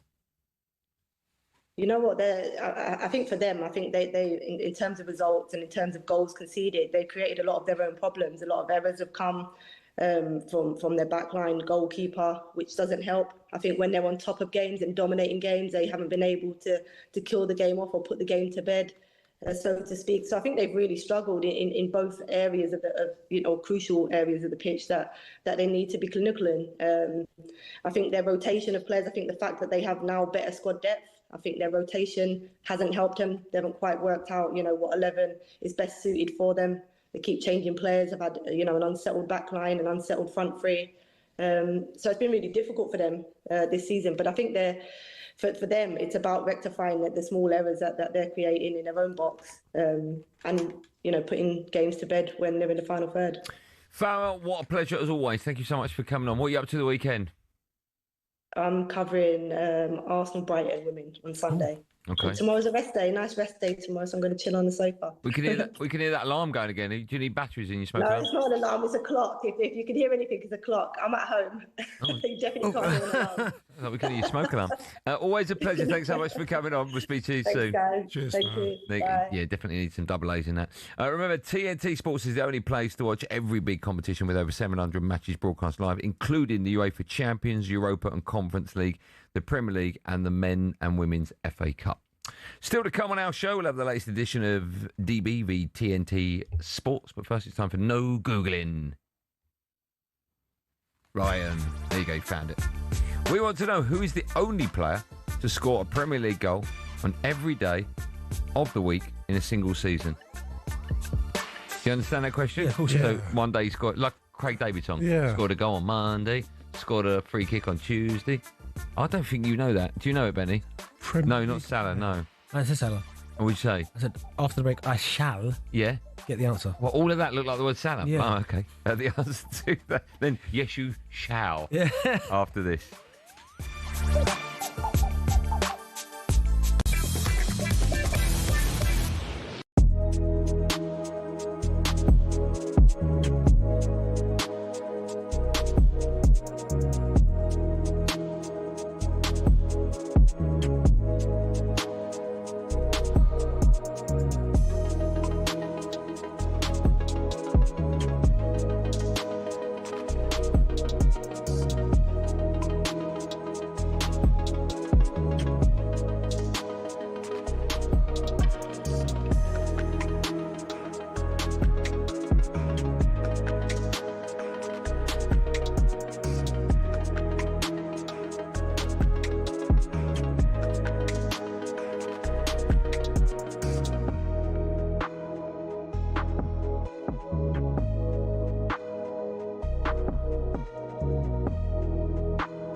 A day of mourning in Manchester today as local hero Ricky Hatton was laid to rest. Thousands of people watched as the cortege passed from his hometown gym in Hyde to a private service at Manchester Cathedral. The two-weight world champion died last month at his home, aged 46. talkSPORT's Spencer Oliver was in the service. There was a lot of emotions flying around in there for sure, but yeah, it was a fantastic turnout. I can't actually believe that the streets were lined with people as well. Yeah, showed what Ricky meant to everyone. The likes of Liam Gallagher, Wayne Rooney, Freddie Flintoff, and some of boxing's great and good, like Tyson Fury, Frank Bruno, and Tony Bellew were there. Everything he does, whether it was strength and conditioning with Kerry Keys, whether it was body bag with Billy, whether it was jumping a bar, whether it was, he was the standard. All the reaction from today in Manchester is at talksport.com. Now, where Thomas Tuchel wasn't that impressed by the atmosphere at Wembley last night, he's been told not to expect an awful lot more. Here's former England captain, talkSPORT's Stuart Pearce. It's pretty normal for Wembley, but you wouldn't say it was normal for a club game, if you like, you know. And I half get his point, you know. I think Wembley is a sort of corporate occasion as much as anything else in many ways. England won the game comfortably, 3-0. They face Latvia in a World Cup qualifier, live on talkSPORT on Tuesday.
Welcome back to Friday Night Live. Thanks to our friends at TNT Sports. Before the break, I asked the question: who's the only player to score a Premier League goal on every day of a week in a single season?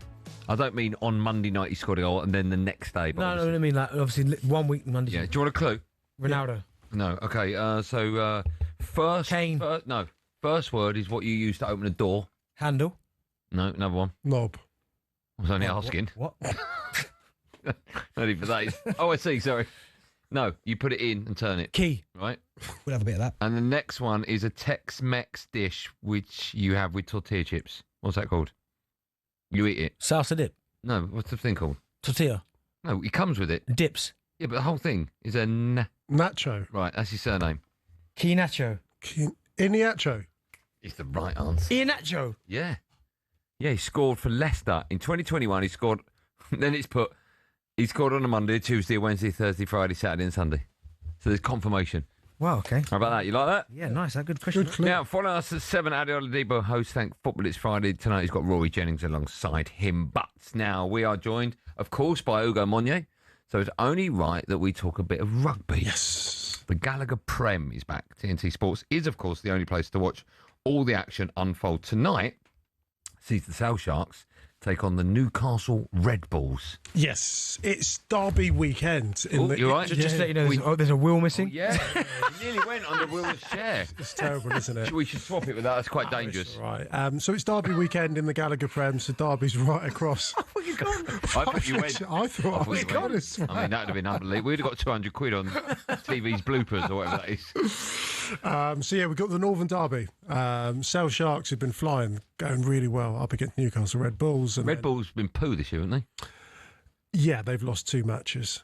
Yeah, there's been 2 games. They haven't won one. They're looking for their first win. They really are, and they won't get it tonight. Oh, but tune in. It'll be a cracking game because George Ford, who's playing at Sale, is just an unbelievable player. But yeah, it's a massive weekend. We also get all the players that played part of the British and Irish Lions. The British and Irish Lions are a team made up every 4 years, the best from all the home nations, England, Ireland, Scotland, Wales. They went to Australia this summer and beat Australia out there. They're back this weekend. So all the superstars, your Owen Farrells, he's been playing, Marcus Smith, Finn Smith, Henry Pollocks, they're all back for their first games this weekend. So it's going to be a blockbuster. Can I ask a question, right? My knowledge of rugby is appalling, right? But there'll be people listening that are exactly the same as me. So I like to think if I ask a question, it'll be a question a lot of people think so. So in the Football Premier League, there's a group, we call it the top, the big six, right? And then it's sort of everyone else. And I know some years you will get an anomaly like Leicester, but usually it's one of the big six that wins. Yes. What's the divide like, if there is one, in rugby's Prem? What I can tell you, there's been each and every one of the last 6 seasons, there's been a different winner in the Gallagher Prem. A surprise winner? Not been a surprise. There hasn't been a surprise winner. There's probably, I'd say realistically, only one team that can't outright win it, which is Newcastle Red Bulls. Why can't they? They haven't had so they've just been bought by Red Bulls. That investment's coming late. They haven't had the transfer window to be able to boost the squad to the extent of everyone else, quite simply. They'll be a lot better next year and the year after. Bath, who won it last year, they're by far and away the best team in the land. And then everyone genuinely has the capacity to beat everyone. As Andy said there, I'm the exact same as him in terms of knowledge.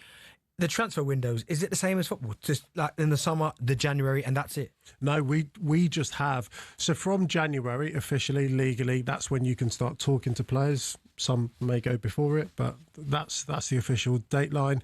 But there isn't an in-season transfer window. So all business and best business is done obviously early, and that will probably conclude by July. But we don't have a transfer deadline date. Have you got FFP?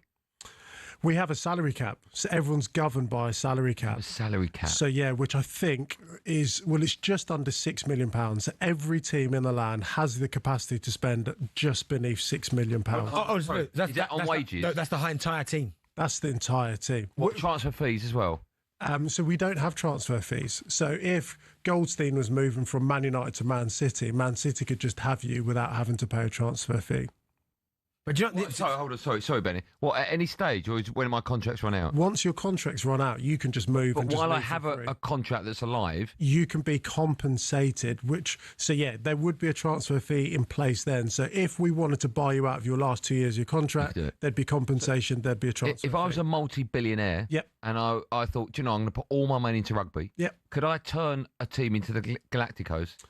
Yes and no. So Bruce Craig, who's the owner of Bath, he's a billionaire. We've got Steve Lansdowne, who owns Bristol City as well as Bristol Bears.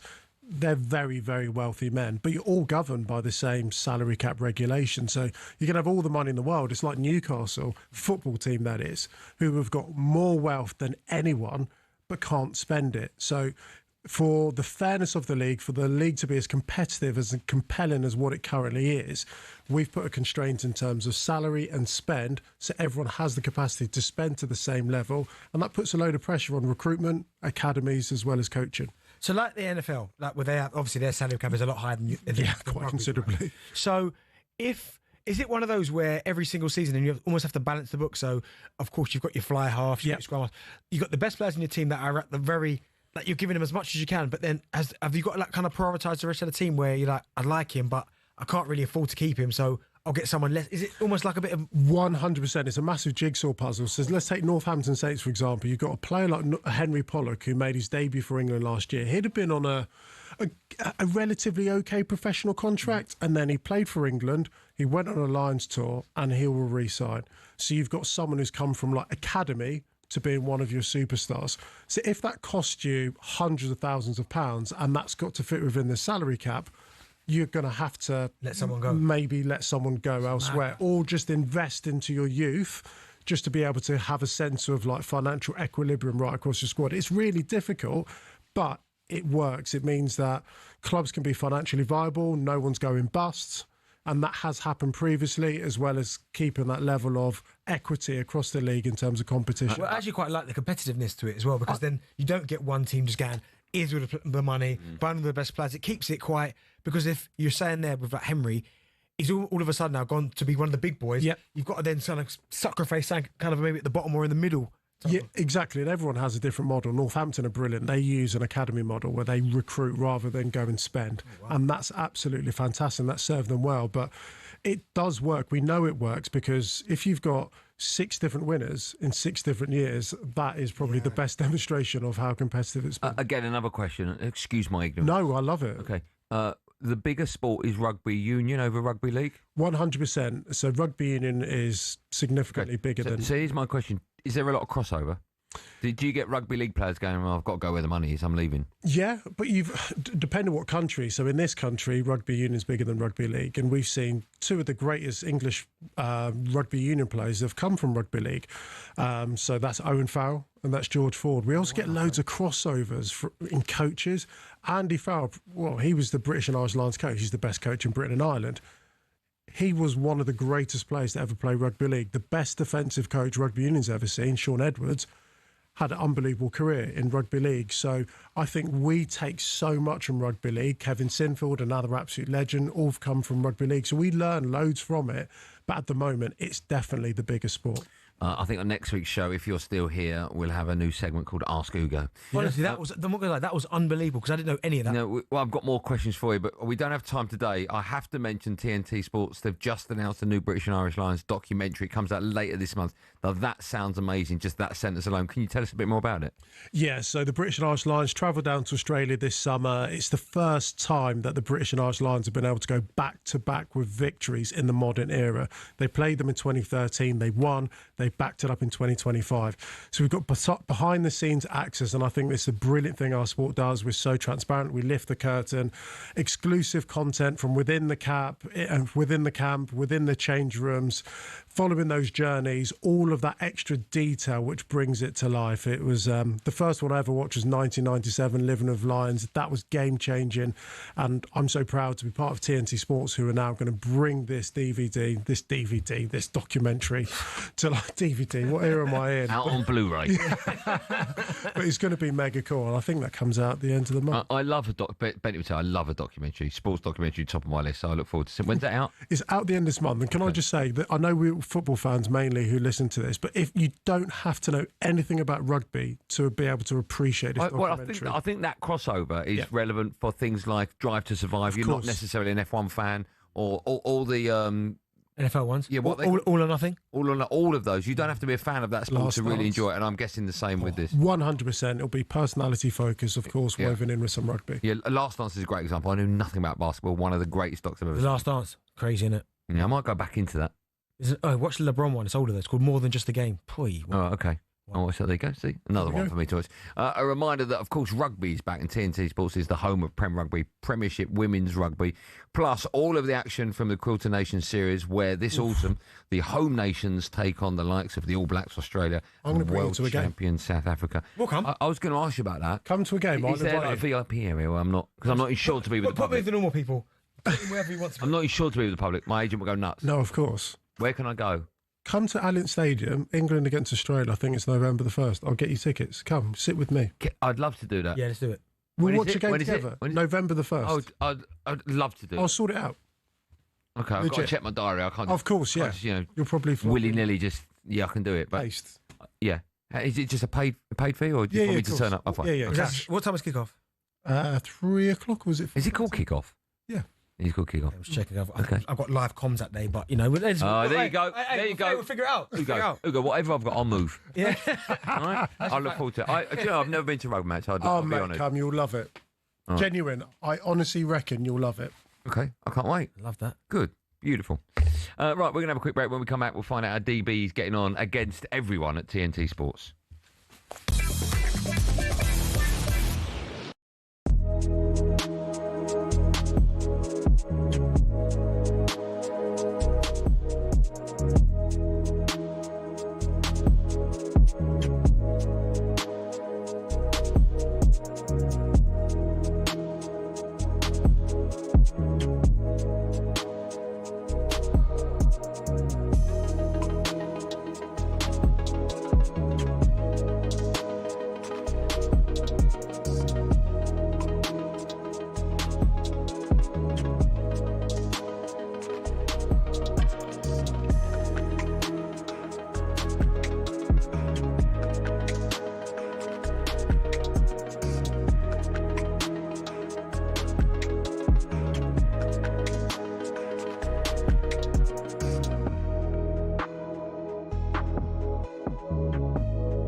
Welcome back to Friday Night Live, TNT Sports Talk Sport Hour with me, Andy Goldstein, Premier League 100 club member Darren Bent, and someone we all want to be, even for 24 hours, former England Rugby Union star, TNT Sports pundit, Ugo Monye.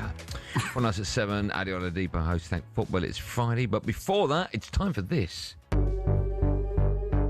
It's time. It is tight and tense. We're flying and our fists are punching. DB versus TNT. What drama on talkSPORT, just when you think you've seen it all.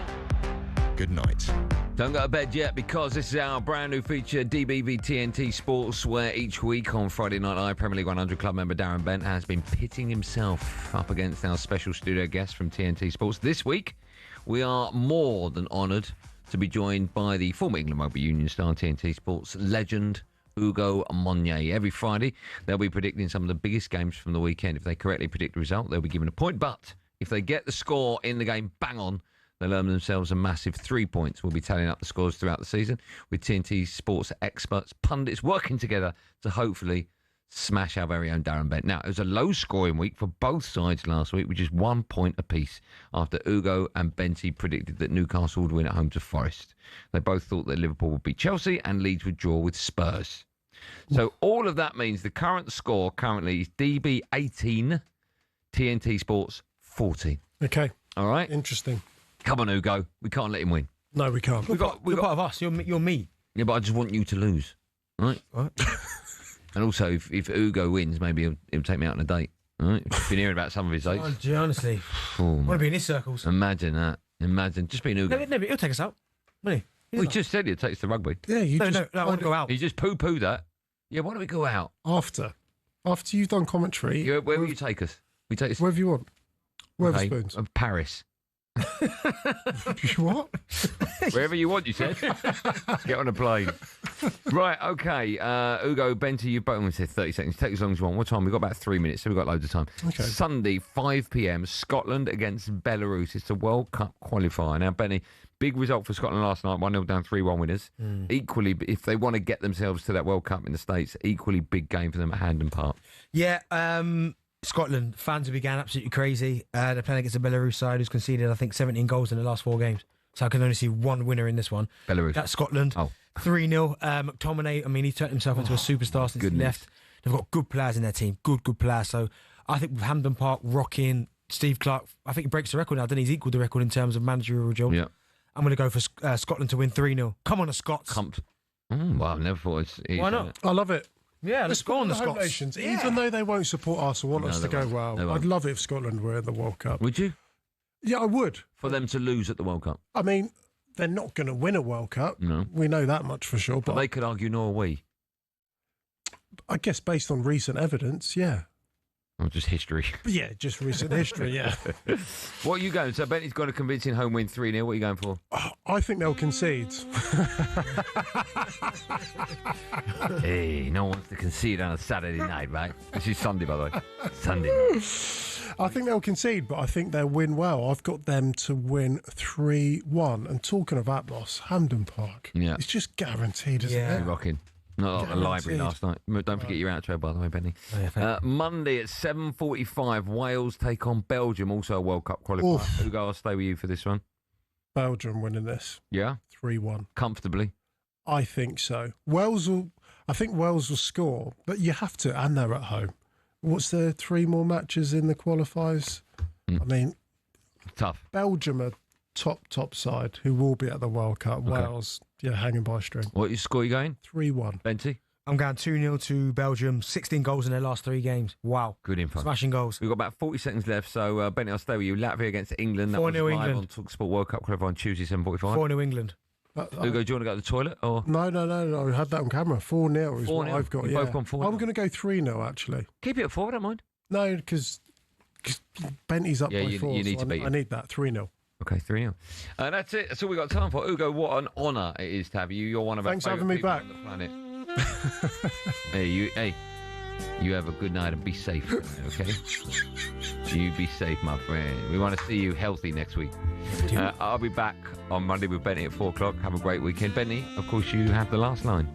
If you like the show, tell your friends. If you didn't, let's just pretend it never happened. Night, everyone. Night.